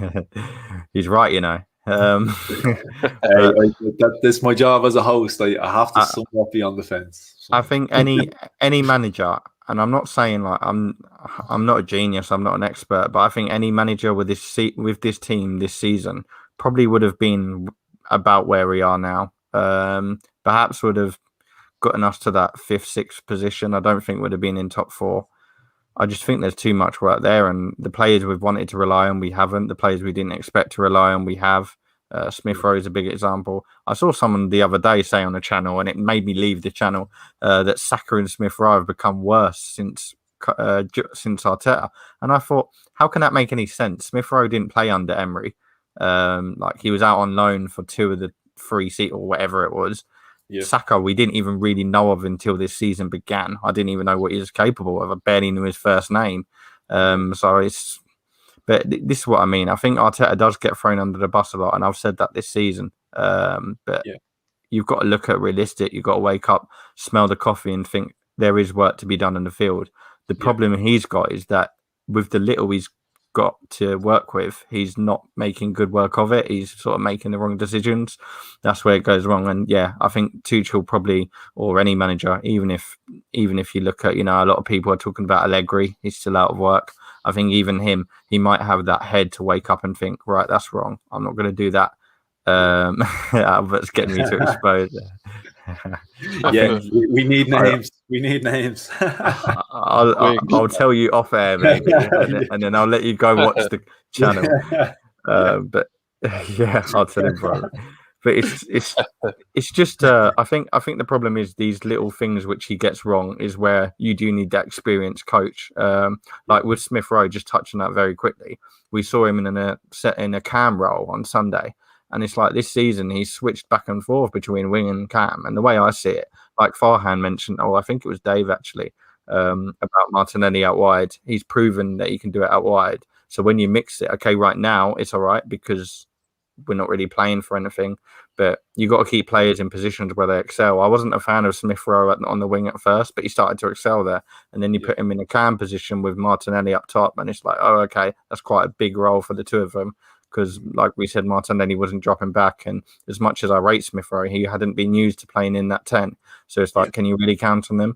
Is that where it went wrong? Is that why we didn't get as many goals on Sunday? Because, I mean, we won 2-1 with a 97th minute set piece. It wasn't the most convincing win of the season. But I think, that's where he needs to, if Arteta's going to stay, which it seems like he's going to, at least for the beginning of next year, from what I know anyway, from what I've read and from what I've seen, how much they're behind him, I think he needs to start getting these decisions right, because the little things he has to do, if we have this transfer window, which I think we'll probably touch on, if we have the transfer window that I think we're going to have, that we all believe we need, he's going to have much bigger fish to fry than just playing the right players in the right positions. It's going to be a case of who do you play? And you may be getting rid of Lacazette or, a several few. He's going to have players he's never worked with before, and he could really mess up their time as well, which no one wants. But when you look at it, then it's the youngsters that are kind of been asked to play in the different positions. Saka's played centre midfield, he's played left wing, right wing, he's played left back, he's been right back, he's been number 10. Smith Rowe has been centre midfield, left wing, number 10, he's been false 9. Look at Martinelli, it's between it's left like we wing. touched on earlier with the left back as well. It's like we touched on with the Saka at left back. I know Albert's just brought it up. It's a really weird time to do it, because Saka's got used to that left wing role. We've seen him in centre midfield, like you said, which I thought was criminal decision. Saka is not meant for centre midfield, never ever. And I hope to God that Southgate hasn't got any ideas from any Arsenal games, because as much as I don't like your Eric Dyer or whoever else, God forbid I ever see Saka in that position ever again. It's just wasting. It's wasting his talent, because you don't really. Okay, sometimes playing in a number 10, you can have that effect up top, but centre midfield, Saka was just sitting there. He probably didn't know what to do, and like I mentioned a minute ago, it will end up just affecting these players. and they need to sort of have if they're going to be consistency and be good, keep them in a position and let them grow there. Like half these players aren't even fully equipped yet. They're not really like Saka. We haven't even seen his full potential. He's been brilliant this season, but we've also seen him the last couple of games. He's been a bit out of form. On Sunday, playing at left back was probably his best performance in a while. Okay, it's West Brom, but it was just good to get him a bit more involved. He got a nice assist. I sort of missed that because I'm not saying he'd gone completely out of touch, but he hadn't been what we'd seen before. Maybe he gave us a high expectation to have. But I just think you're not going to get the best, even with Pepe. Pepe is probably the only player we haven't really seen in much different roles. He's either in your left wing or your right wing, but we see him up front once, and it's like, oh, what are you trying to do there? I don't get it. If I was a football player, like being changed around, chopping and changing consistently, and then seeing it happen to my players around me too, I'd just be like, okay, wait a minute, how are we actually going to get a rhythm going here? But with the kids, like as well, you're playing like leave them. You need to let them grow in that position, and then if they need to move in, like you're playing them and over. Like we seen it with Joe Willock was coming on right wing, Maitland Niles was left back, he was left wing back, he was right back, right wing back as well. That's too much for a youngster to play on. And then as well with Saka and I have a little bit of sympathy with Saka, and as Freddie Lundberg said after the game against Villarreal the other night as well, is they can't be playing every game every week and playing Sunday, Thursday. I know they're saying they're young and they want to play and all that, but they will end up injured and you'll cast him out. I think what we're seeing is Saka's actually gassed out, whereas you look at Man City, Foden's in for 3 or 4 games, out for 1 or 2, back he'll come back in. If you look at that as well, when Pep does that as well, he looks at the young players first. If you look at when he's had like 300 million on the bench sometimes, I look at it and I find it bizarre. But a lot of the players that are there are those young, less experienced players. Like Foden, he's probably been when he's rested players, Foden's probably the first on his list because he looks and he thinks, right, you've got a big summer ahead, you've got big games coming up, I'm going to need you there. And with Saka, we haven't done that at all. He's been... Even when he's come back from an injury, straight back in the team. And as much as I know even fans have called me out on it and said how can you not play Saka? He's just going to get knackered, and we saw it happen for a good 4. We saw it happen for a good 4 or 5 games at least. You could see Saka was not himself, and it probably is the fact he just has that pressure on him now, where he keeps playing. And the good thing for him is, right, just a bit off topic, in the summer, I don't think England will need to use him as much. He'll have a bit of a rest. I think he'll be used, but not as much as like every single player, because they're sport for choice in that sort of position. So he's going to get a bit lucky. I know he'll want to play, but for me, I'm thinking, you know what, you've actually played more football than majority of the players out there, because most teams have been, chopping and changing. Whereas him, I haven't actually looked at the stats, but I'm sure if I looked at it, he's got to be up there with the most minutes played for Arsenal this season, if not a goalkeeper. But I find it quite tough to watch when he's only 19 as well. If you're going to use him like that for the next 3 seasons, he'll just end up another... I'm trying to think of someone injury prone. Wilshere, yeah. We said it all together at the same time. I still have nightmares about that when I think of Bukayo Saka and Jack Wilshere, and Jack Wilshere's first season playing over 40 odd games, and look how talented he was. And it got to the point, I don't know if people remember, when Jack Wilshere broke into the Arsenal kind of first thing set up, he was about 17, and he broke through as a kind of a left winger.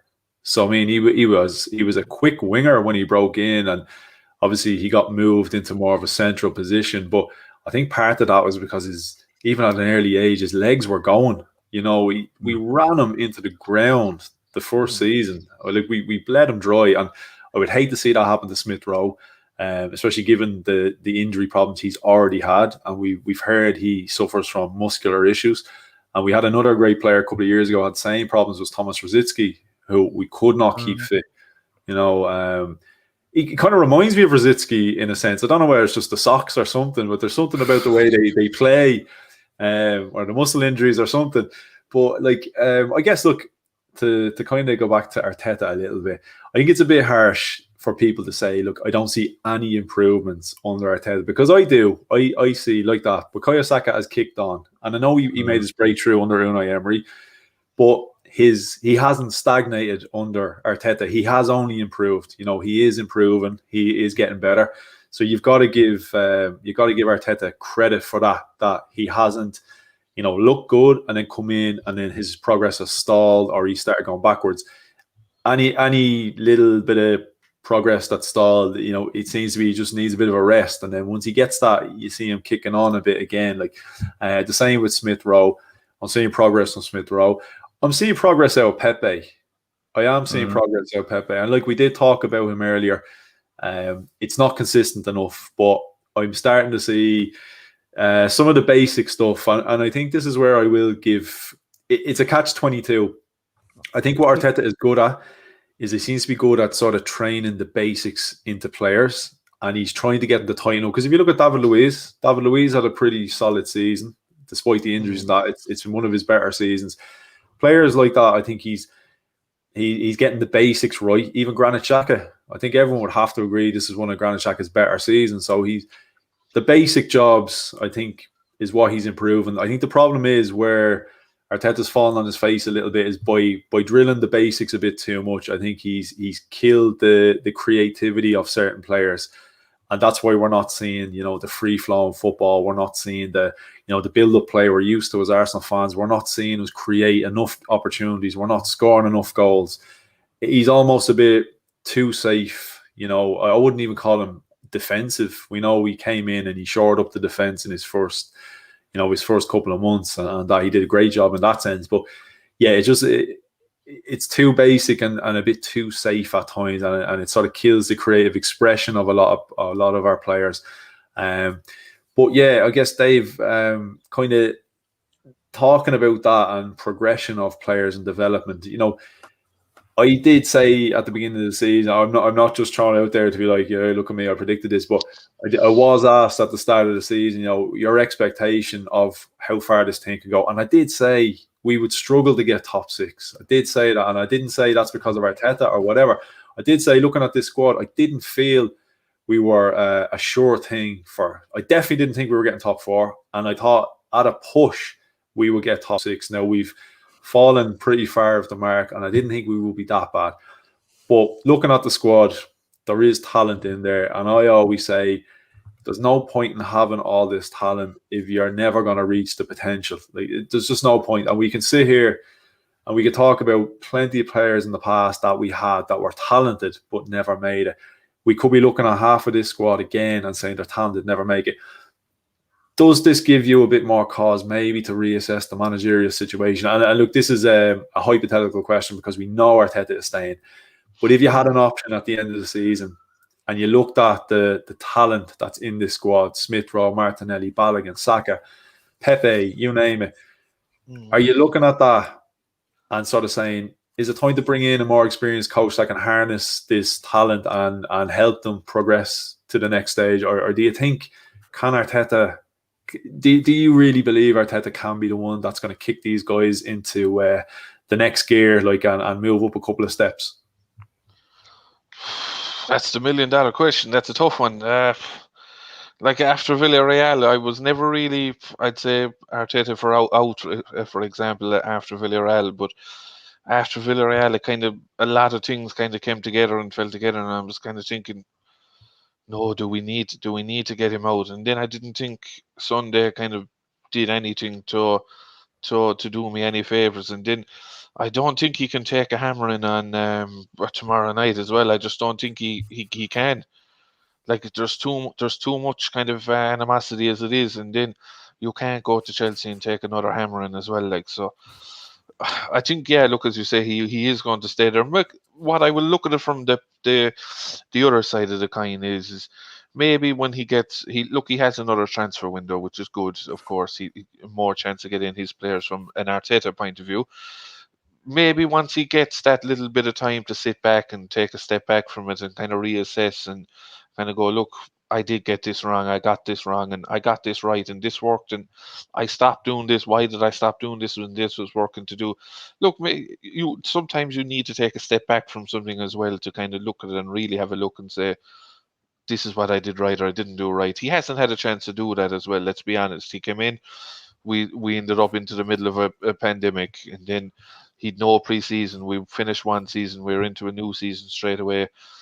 He would say we won the FA Cup, so maybe did that cloud his judgment a little bit as well. And then he's kind of just been on a consistent run where he hasn't really got that chance to take a step back. When you look at it, we would say international breaks, but then look, there's stuff going on in international breaks as well, where he's not going to really get to take that time to assess either. So look, maybe he might benefit from the step away to come back and then have a rethink and go again.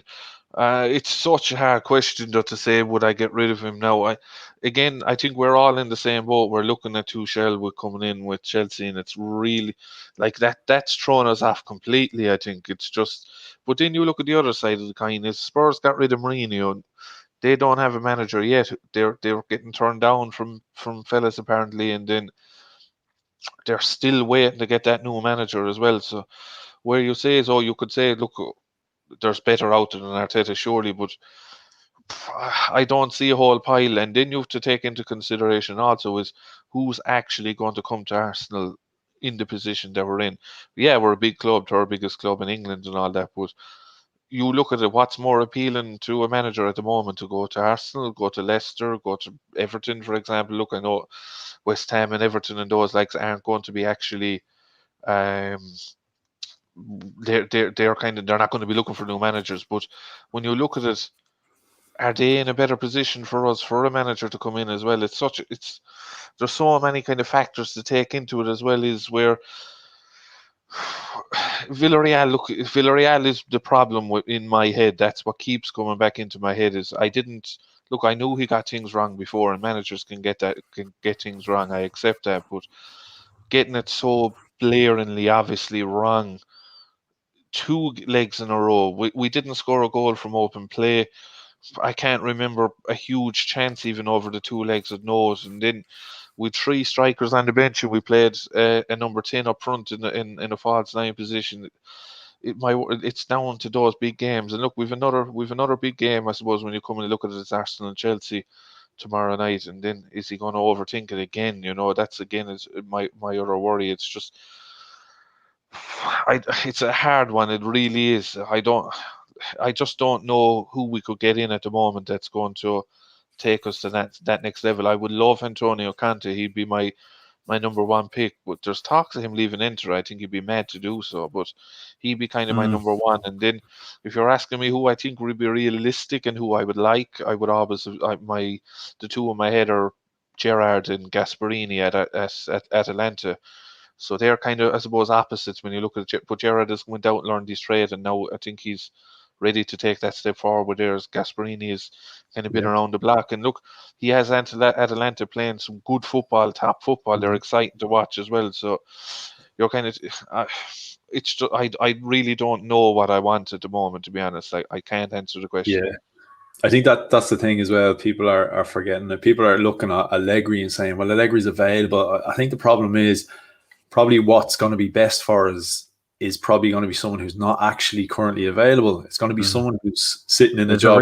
There's a reason why they're available too. Yeah, exactly. And look, I've heard before that Allegri went for the Arsenal job and was interviewed, and he wasn't impressed by Arsenal. Arsenal weren't impressed by him. Apparently, he came off very badly in the interview. And supposedly he interviewed the board, and they were sort of saying. And no, I don't have anything wrong with that, because I want the guy who's like that, that's going to come in and say, well, what are you going to do for me? What are you going to give me? We know Stan Kroenke and the ownership now, that's not how they operate. They wanted a guy like Arteta that's going to come in and be told, this is what you have, this is what we are offering, and him saying, yeah, that sounds good. Yeah, okay, yeah, I can work with that. Yeah, I'll do my best. You're not gonna get a guy that's going to come in and challenge what's on offer and sort of turn around and say, hang on, you want me to put my reputation on the line and you're giving me this much to spend, and before I spend it, I have to get rid of half of that squad. You're not getting a guy that's, like I have said in the past, is like, if you want you could call it a top level coach who's willing to do that, you end up with a Jose Mourinho who is there because he doesn't give a shit anymore. He's been there and he's done it, and he's happy to get fired and walk away with his 20 million. We don't want that guy.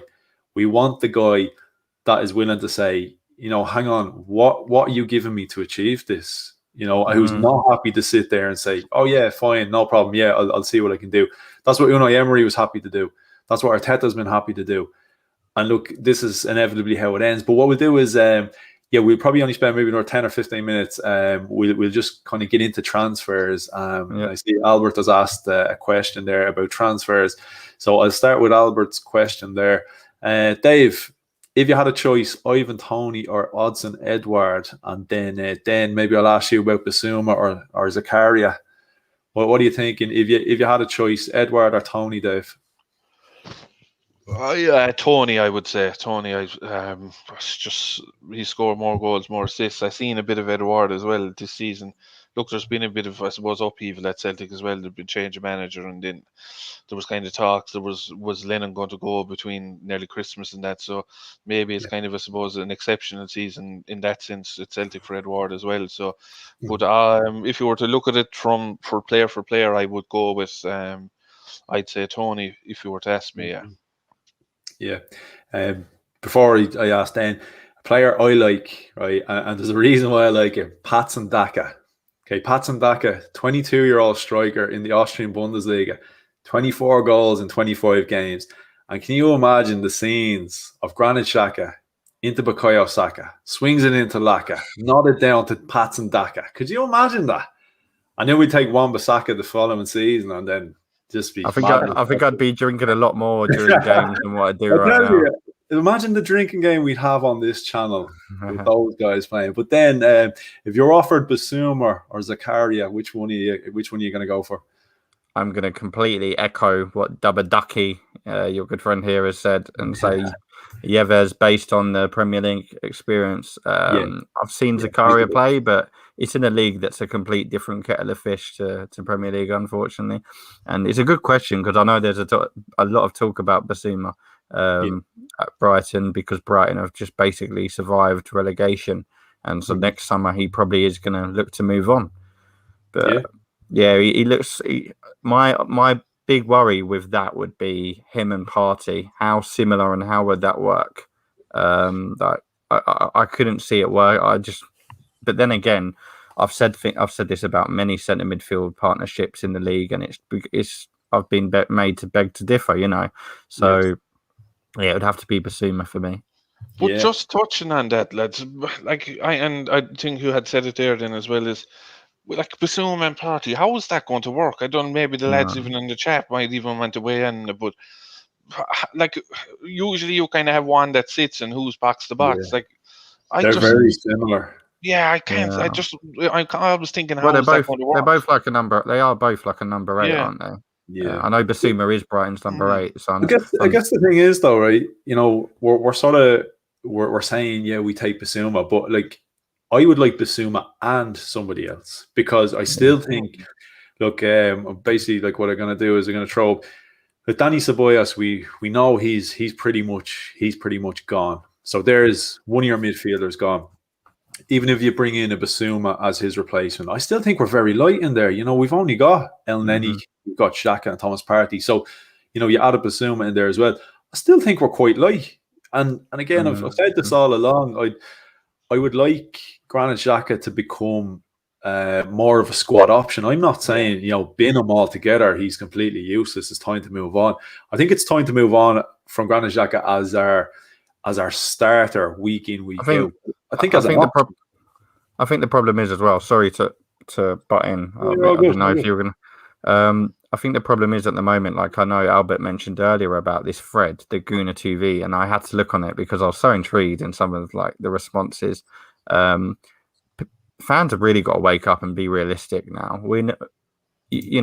I've seen like there's there's big talks of who we're selling this summer. So you've got Guendouzi, El Neni. No, sorry, not El Neni. Guendouzi and Torreira, right? Yeah. So that's already 2 centre midfielders. Leno's supposedly there. And then there's obviously talks of Lacazette, which we all sort of expected. Yeah, Hector Bellerin. To me, I wouldn't sell. I can't see both Torreira and Guendouzi leaving anyway. I just can't see it. It seems too good to be true because that's where the money is. You know, they've not been at Arsenal all season. They've been on loan and got a lot of game time, and they're still young as well. But if we were to lose them, can you really see us selling Xhaka? And I wouldn't want us to anyway. But we can't afford to. We're in a position where we're not going to get much better. Like we're talking of Basuma right now. If you were to ask me tomorrow, who would you rather see playing, Xhaka centre midfield or Basuma? It would be chalk and cheese because I really wouldn't know what Basuma can do in that Arsenal position, in that Arsenal team. We've seen him excel at Brighton, yes, indeed, but there's excelling at Brighton and then there's coming to a different team. You know, you don't know how that's going to work. I think the problem is that we're in a position now with no Europe. We don't know what funds are going to be available. I reckon we're going to probably get half of what we should for the players we sell. I don't think we're going to sell half the players that we're probably intending to. So it's massive. And like you say, we do need at least 2 centre midfielders. Danny's going to go. I can't see us signing Odegaard on a permanent, to be honest. I'm quite happy with that decision now because I think we got a bit excited over 2 or 3 games, and now it's like, okay, Odegaard's not actually the full ticket, and there's maybe a reason why in Real Madrid he wasn't get that game time, and even elsewhere, you know, when he's been on loan, he hasn't really proven himself to be wanted by other teams. I haven't seen many people fishing out there for him. Maybe this is why. I think he doesn't create everything that we need in a cam, and it always depends on that striker. If we get rid of Lacazette, we're going to need a striker there as well. So it's worrying because like I've seen so many things, so many people like Edouard, Dembele, and it's like we've got to look and think: is it worth selling this person for this person? Because we might end up out of pocket for one, or the same talent. We might just end up back where we started. And we've seen gambles happen. You know, many teams have done it. You've seen so many flops in the Premier League. I can think of 3 or 4 where people have spent 28 million. People were talking of Sander Berge. No one would have about it beginning of this season. No one would have even spoke about him.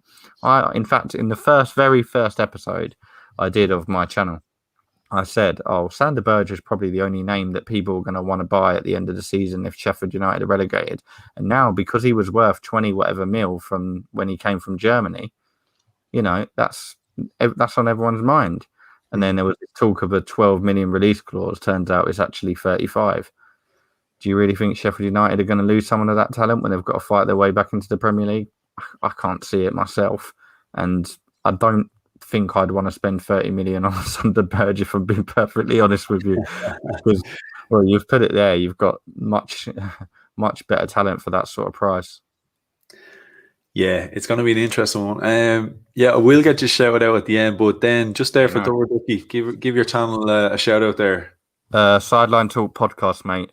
You can find us on the socials just like below, and we're on YouTube. Yeah, nice one. So like I always say, look, do check out the lad. Yeah, definitely do. But look, we're approaching silly season, and I think there's 2 things. Obviously, there's so much pressure on Stan Kroenke, so much pressure on Arsenal to, you know, get themselves back up there again. So we're going to be linked with everybody. Agents are going to know this. They're going to use our names to flog their clients. Media outlets are going to use us. But don't forget as well, season ticket renewals will be coming up soon. So this tends to happen as well. You know, Josh Kroenke telling us to get excited. The quote was out today, and if I'm not mistaken. Today, is it?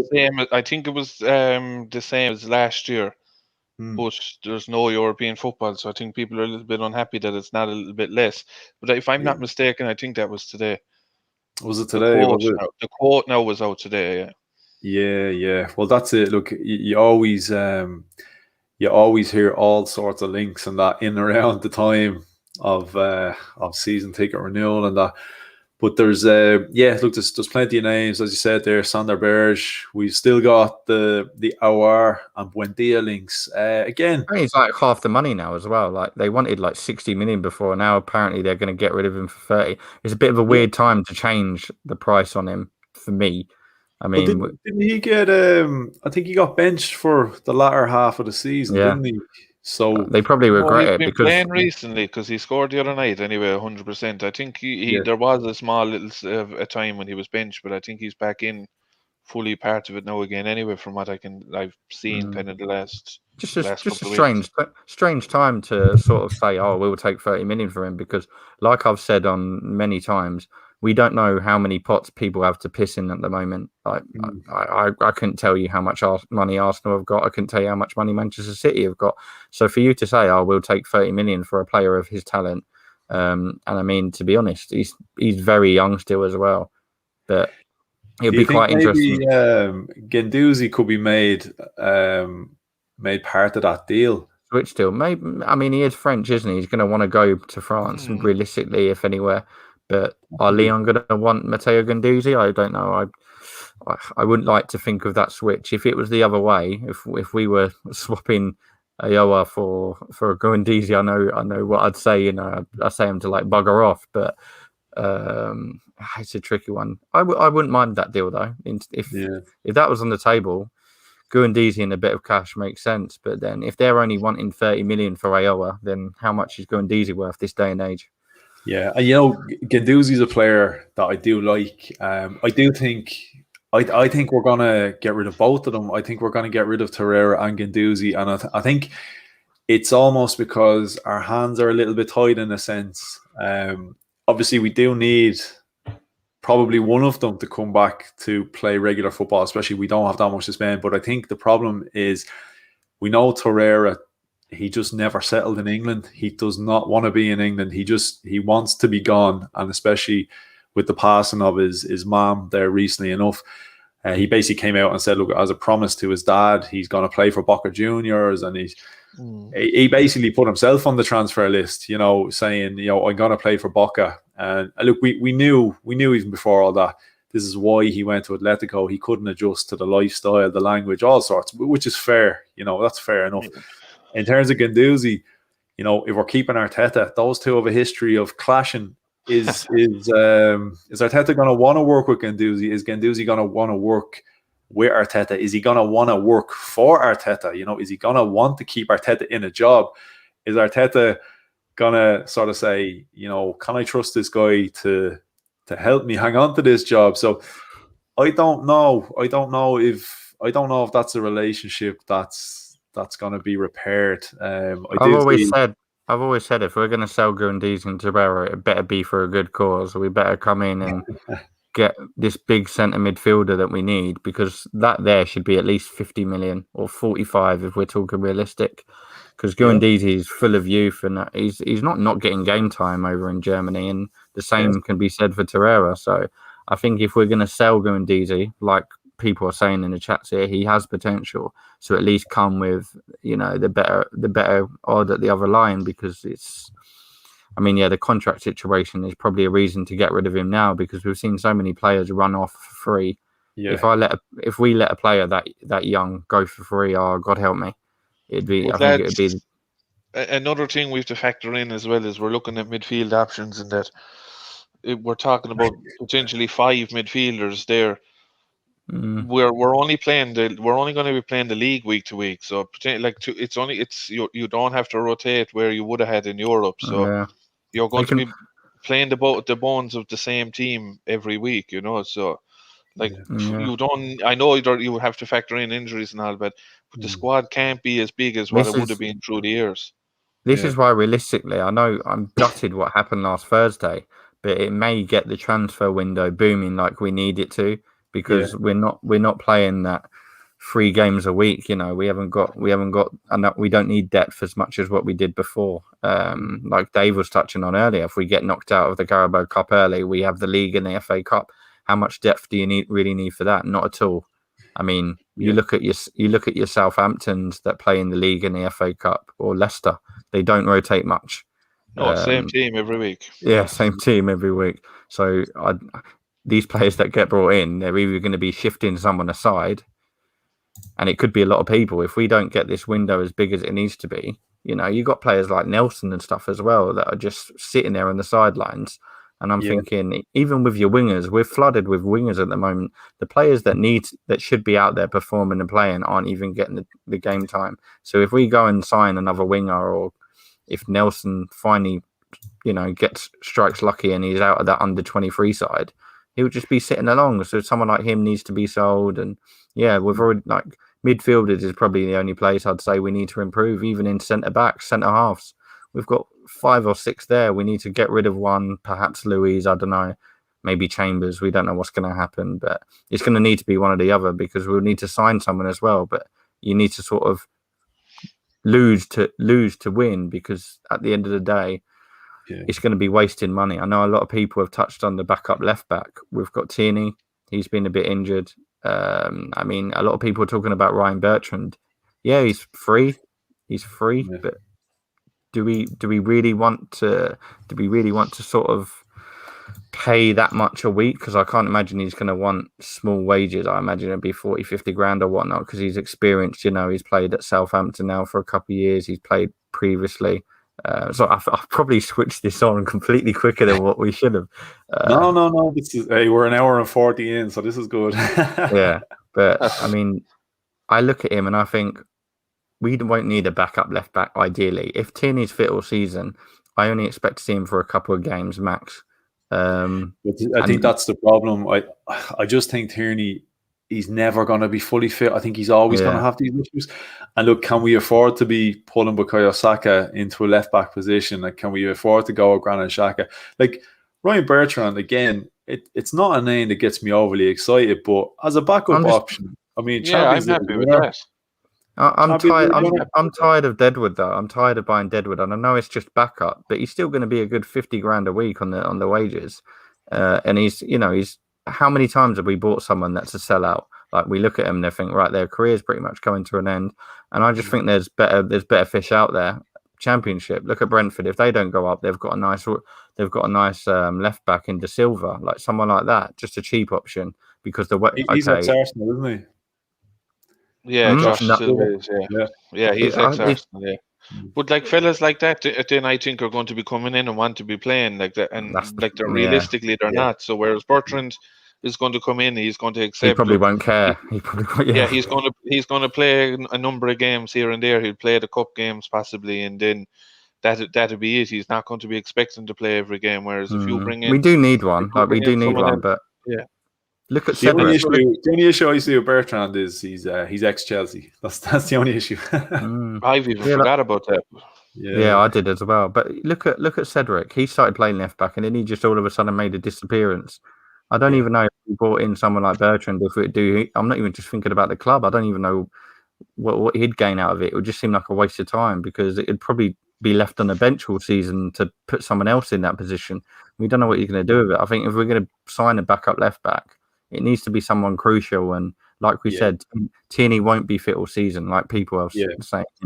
He's injury prone at the moment. So I'd like it to be someone I could probably trust more than Bertrand. And I may get a bit slander for this. I don't know if I trust him more than what I do Kolasinac or Cedric, or even Chambers at left back, even Xhaka. I want it to be someone that I have a bit more hope in. I think Bertrand has been phenomenal throughout his time. Like, don't get me wrong, he had some great games throughout the clubs he's been at.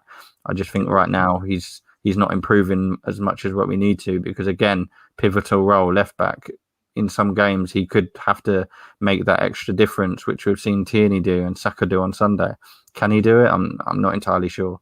Yeah, that's it. Like, I see the logic in why we're thinking of a guy like Bertrand, because I think he takes a lot of boxes. But yeah, like I do agree with you. Then, if we're going to bring someone in, I know it's only going to be as a backup option, but I think it's got to be someone that is capable. You can't have someone that's just literally sat there like a Runerson type of a player in a left back version.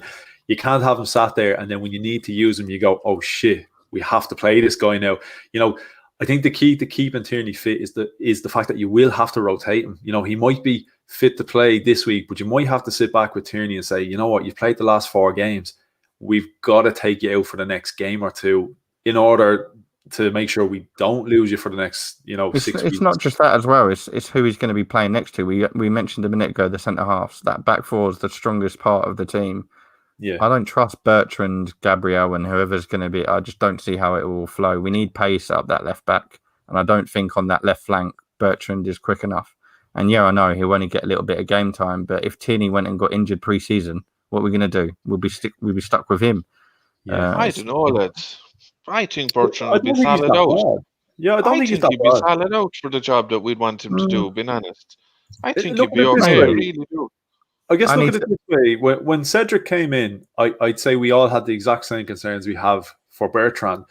Now, when Cedric played a bit, we kind of all said, I think it was only after we all sort of said, he's not that bad. And then we kind of said, in fairness, he's a Portuguese international. Now, we thought about it afterwards. And in fairness, he won the European Championship with Portugal. Now, at one stage, I think he was on the books at Inter Milan. Like, not a bad player. Has Bertrand played for England? Yeah, exactly. And like I said, Champions in a roundabout way, Champions League winner. Yeah. So I'm probably being hard. Maybe I need to go back and watch some Southampton games. I don't know. I don't really have it want on to. there in the background, so he's looking okay from what I see. I'm doing a bit of scouting, but just another thing, and when you had the midfield options up as well, and the one that popped up. Want to throw another one up for you while you're talking? Yeah, you talk away. I'm going to throw up another one. What I was going the Camavinga thing for 50. I know what you're up to, but just the Camavinga deal. Whereas you're looking at you could play out 50 million for Camavinga, where if you've 30 million for Awar and then you potentially another 30 million for Basuma, are the two of them not better spent than we'll say 50 million straight up for a kid as well, worth 50 million. Look, there's no doubt in his talent or whatever, but yeah, he's class. It's another kid into the team. Like, he's only 17, so is having him in the base of a midfield with Partey. Where does he get you, into a season? Like, because if he gets injured, or you're going to have to pull him out of games as well, he's going to need minding the same as Saka. And else, it's funny that he's actually even still 2 years younger than Saka, even. So. It's scary. He looks a great player, and I definitely, again, it's an exciting player to even be linked to. But I'm thinking along the lines of what you're thinking. We need sort of players. I'm not talking Willian style players. We need players for the here and now that still have some years ahead as well. And he's talented and he's playing on his years. But I think the problem is we bring in a guy like that. He starts reaching his potential maybe, in around 23, 24. But sure, at that stage, we've stagnated and we haven't moved on. And he just leaves. And then that's a ready-made player for somebody else. We need to be taking these guys, like Basuma. Basuma has, done his time at Brighton and is ready for the step up. And now it's time for us to pick him off. Like, I'm sick of us being this team now that's, we're bringing these guys through and we're starting to get the best out of them, and then it's time to go. I know we held on to him a long time, but Fabregas, it sort of reminds me of, he did his time with us and then he was ready to go. I want us to take them when they're ready for those moments. That's when I want us to take them from these teams. I don't want us to end up being a feeder club. But that's all I see happening with Camavinga. As much as I'd love to, this is just PR though, isn't it? All over. I mean, this is just absolute PR. He probably doesn't even want to leave. Like, he's still so young. He's only just been sort of signed. What was it, last season, beginning of this season? He only just for a ridiculous figure. For a ridiculous figure, Yeah. and people have seen him playing good, and they thought, "Oh, we need him at Arsenal." Like Dave said, there's money there where we need to split it and use elsewhere. The team needs too much work. If we went and spent 50, 60 mil, okay, you'd please 30% of the fan base. 70% of us are going to sit there thinking, all right, that's probably half our budget completely wasted. Yeah. Where do we go from here? Like today, we've seen people, this stupid comment made that Grealish wants to play for Arsenal. There's no way, shape or form, Grealish is coming to Arsenal. No. And I'll tell you what, if it happens now, then fair. I'm just going to cry. Yeah, I mean, some of it I was reading, and people were like, "Oh, I'd love Grealish at Arsenal. He plays on the left side." We've just spoken about for like good 10 minutes how much we don't need a left side. Yeah, okay, he may be the best, the best out of them all. He may be the best out of the pot, but yeah, Grealish is probably the last player I'm looking at the moment. We need to sort out that centre midfield, and it would just add fuel to the fire in terms of players like Saka and Martinelli and not getting that game time. And okay, we could sign someone like that, and maybe he'll develop into a new role. But this is what I said again. We need to wake up and smell the coffee. We haven't got time for that. We need to sort of just work on where we do need to fix. Camavinga would be a good signing. Don't get me wrong, but if he was half the price and maybe in a bit more of a developed role, because at the moment he's young, still developing. He'll probably come into the Premier League and we'll start seeing things which you saw with, look at Martial, Lacazette and stuff like that. They're all experienced players. They came into a new league. They flopped for a season or two. We haven't seen Martial be the new Henry, like people were saying. So it's a bit tricky for people to consider spending 50 million on a player that's only excelled and shined in a French league, which is, I'm not going to be harsh on the French league, but we've already seen proof that it's completely different, because the players that come in from it, Lacazette included, I'm slating my own players here. He didn't get the sort of goals. No, it's the truth, though. It is the truth. We've seen it. Pepe, even Gabriel's shown good signs, but look, he's we all got really hyped over Gabriel, and look, he's, give him time. But look, Aslan makes a great point there. Fabregas broke into the first 11, a side with grown men who are leaders. And again, look, kind of like what I was saying, you sign a young lad like Camavinga, and we're expecting him to carry us to the next level. And that's not fair for a kid like that. Like, it's not fair on Saka and Smith Rowe as it is. Now, you want to add a 17, 18-year-old into the heart of our midfield to carry us again. And who's in there guiding them? Who's in there showing the ropes? Okay, yeah, Thomas Partey and that, but then you've and then Granit Xhaka, those guys we're speaking of, the level isn't right for development really for these guys. And I think, as well as looking at the offers on the table, as Brownie was saying, Real are in for this guy. And I know, has he got the same agent as Gareth Bale? I think he has. I think it's that Jonathan Barnett guy. I think it's the same agent. Pepe. Yeah, that is true. But look, where are you going to send your young client who's worth an absolute fortune? You're going to get him the best deal. And look, I guess the if you care about sangria. Yeah, exactly. But look, just before we wrap it up, one last one I want to throw up and ask your opinion on is the goalkeeping situation.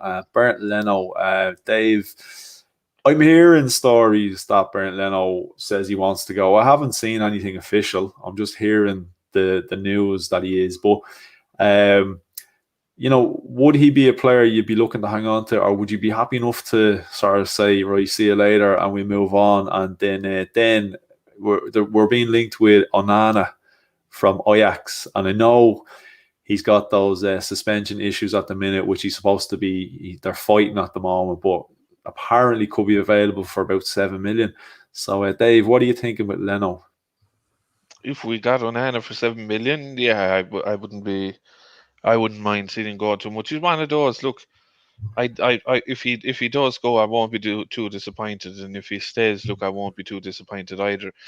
I was always kind of thinking, we were always thinking goalkeeper is kind of one of the positions that we didn't really need to be, that we were overly worried about, and we're always saying, no, there's other positions you need to worry about more. But then this has kind of popped up out of nowhere as well, and then you're going into a summer where you have the situation where he wants to go and stuff like that, as well as he was kind of, suppose, arrogant as well at the start of the season, and with regards to, I'm the number one and I'll always be the number one and that kind of thing as well. So maybe we're seeing a little bit more of this as well, this arrogance as well, where he probably thinks he's good enough to be playing in Champions League and whatever. And look, maybe he is, but he's one of those, like, there is other goalkeepers, as we say, Onana for 7 million, and if you could sell Leno for 25, look, you have a profit there, for example, of 18 million, and then you can use that on elsewhere. And do you really downgrade on that position? I don't think so.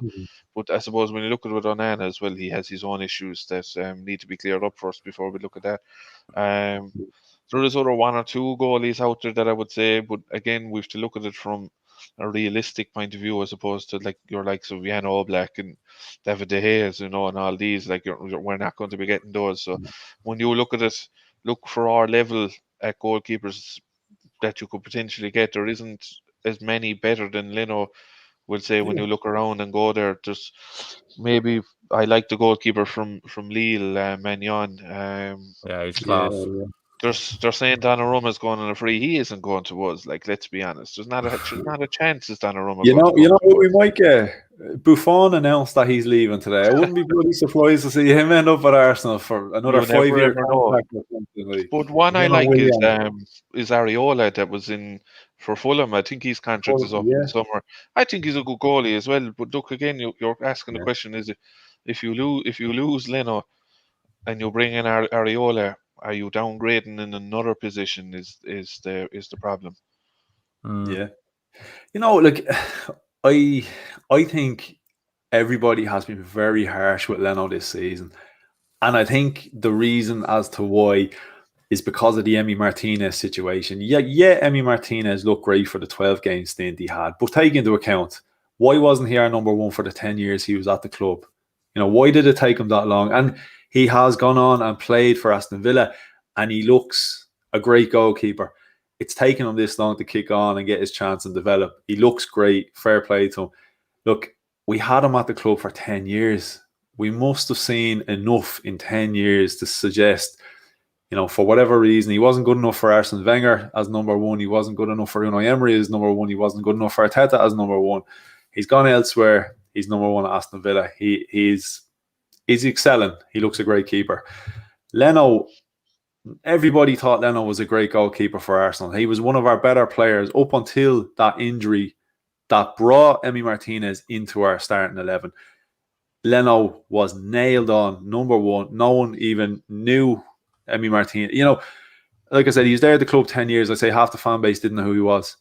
And all of a sudden, Leno is a crap goalkeeper now. Like, Leno is a great shot stopper. Leno is not without faults. I've always been critical of how he parries the ball back out in front of himself instead of, playing it away from goal. Maybe at times he can catch it. His decision making is a bit off. You can see his footwork, on the ball. He's not that confident. He has weaknesses. He's still a bloody good shot stopper, and he has kept us in games so much more than what people give him credit for. And like I said, a couple of high-profile errors, and suddenly you're written off, and you're a rubbish. They all make them though. Everybody makes some. If you look at Martinez, look at Martinez for Villa. I've seen him make 3 or 4 at least this season, but I guarantee you the Villa fan base are not gunning him down like Arsenal fans have with Leno. And the difference is with Villa, that's a new signing. So if anything, that would be where you get your slander and the rattling starts and begins. But I think all this speculation on Leno wanting to leave, and that's the only reason fans have started going against him. As soon as Leno, if Leno made an announcement on Monday and said, "Look, I'm fine. I don't know where this has come," we'd all be behind him again. And like you said, I think the Martinez situation gave him maybe not big shoes to fill as much because it was always Leno that was number one. It was just while Leno was out, suspended or injured or whatever the time be. I think just because Martinez was sold, Leno has now got that high pressure on his shoulders, that big weight on his shoulders. And the thing I find is you're not going to get a keeper that doesn't make mistakes. I mean, the very, very few in the league right now. Ederson's probably the only keeper I'd say that I could hands down have in the Arsenal team that I could rely on to not make an if here or there because he's just that top quality. Alisson's made more in the league than most. You haven't heard Liverpool fans gunning for him saying, "Look, Alisson, enough is enough." He made 2 against us last season, about 5 against other teams this season. And all of a sudden, we're going, and like Dave touched on, we've got much bigger fish to fry in terms of positions. I'm with Dave now. I couldn't really care in terms of the goalkeeping situation. If we sell him for the right price, then so be it. But I think what would happen if we sold him and we didn't have someone come in that was at a better level or the same level, fans would swallow their words very, very quickly. Because if you look at his price tag, what was he, 20, 25 million? What are you getting for what are you getting better? Okay, yeah, okay. Emi Martinez is going to be the benchmark. He was 20 million. He's always going to be the comparison. You look at Kepa with 70 million. Now, would you say Kepa's a better keeper than Bernd He Leno? doesn't play. Look at that. He doesn't even play. Like he's there's a reason why he doesn't play. Yeah. But like But that's what I mean. Like this is what goalkeepers are going for nowadays. Like Mendy, Alisson,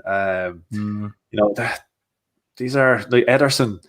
Like you're not getting for 20 million, he's pretty damn solid. You know what I mean? Yeah. You sell him for 2025. What do you bring in? He's worth his money. He's worth his money. There's no doubt in that. But it's like I said, if all this debate didn't start with him wanting to leave, the fans would, because against Villarreal, for example, in that first leg, we could have lost 4-5-1 if he hadn't made some of his decent stops. So fans have got to look at the bigger picture and just think, right, that there is the one or two mistakes here. But when our back four are being, as inconsistent as we know them to be, Leno is the man that, he's the man at the end of the tunnel that stops things from getting worse. So I think this would. I agree. I think if it was one for the other, I see no sort of problem there because this guy. I mean, I know he's got his issues in terms of not being able to play at the moment, but if he can play, he seems like he can do the role. And it's not one of those where you look at it and you say, "Oh, how is he going to fit into this role?" You're a goalkeeper. You either save stops or you shots or you don't. Yeah, I know the role of a goalkeeper, it has evolved because they're ball playing, they use the feet and all that. I get all that, and I understand like the criticisms of Leno. He doesn't command his area because again, Emi Martinez did that very well. He's big, commanding. He looked like an organizer, but like this is the problem again at Arsenal. We don't have organisers. Maybe if we had a few more of them in and around the back, it wouldn't be highlighted so much as to what Leno doesn't do. Leno wouldn't stand out as much for that. Look, I do get the criticisms. I definitely do. I understand them. I just don't think, realistically, for the money that you're going to get for him and what you're going to have to spend to replace him, are you going to get much better for like what's out there? For in and around the same money, it'll be the same standard. We'll end up with the same standard, and we might even you're not if this 7 million was true, then we could have a bit of profit. But you've also got to question who's going to actually come in for Leno. Most teams are pretty tied down with their goalkeepers, and we've said, you have to spend quite a bit of money for a better one. Like we've seen so many comments here about goalkeepers from Leeds, Fulham, what have you. They're not really going to ship in for Leno, and you've got to think the only team that's really going to come in is probably a team from Germany. I can't see them spending 20 million on him, so we might end up out of profit for him, which we're needing to make back up.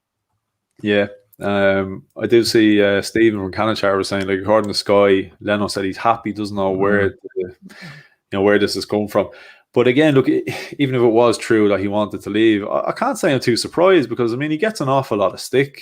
So And again, social media being what it is, I did read a quote from Leno saying he got to a point where he had to stop reading social media because of the things that were said. So I can understand why players would start going, you know what, right, I'm off. Like, constantly taking stick. So look, I can understand.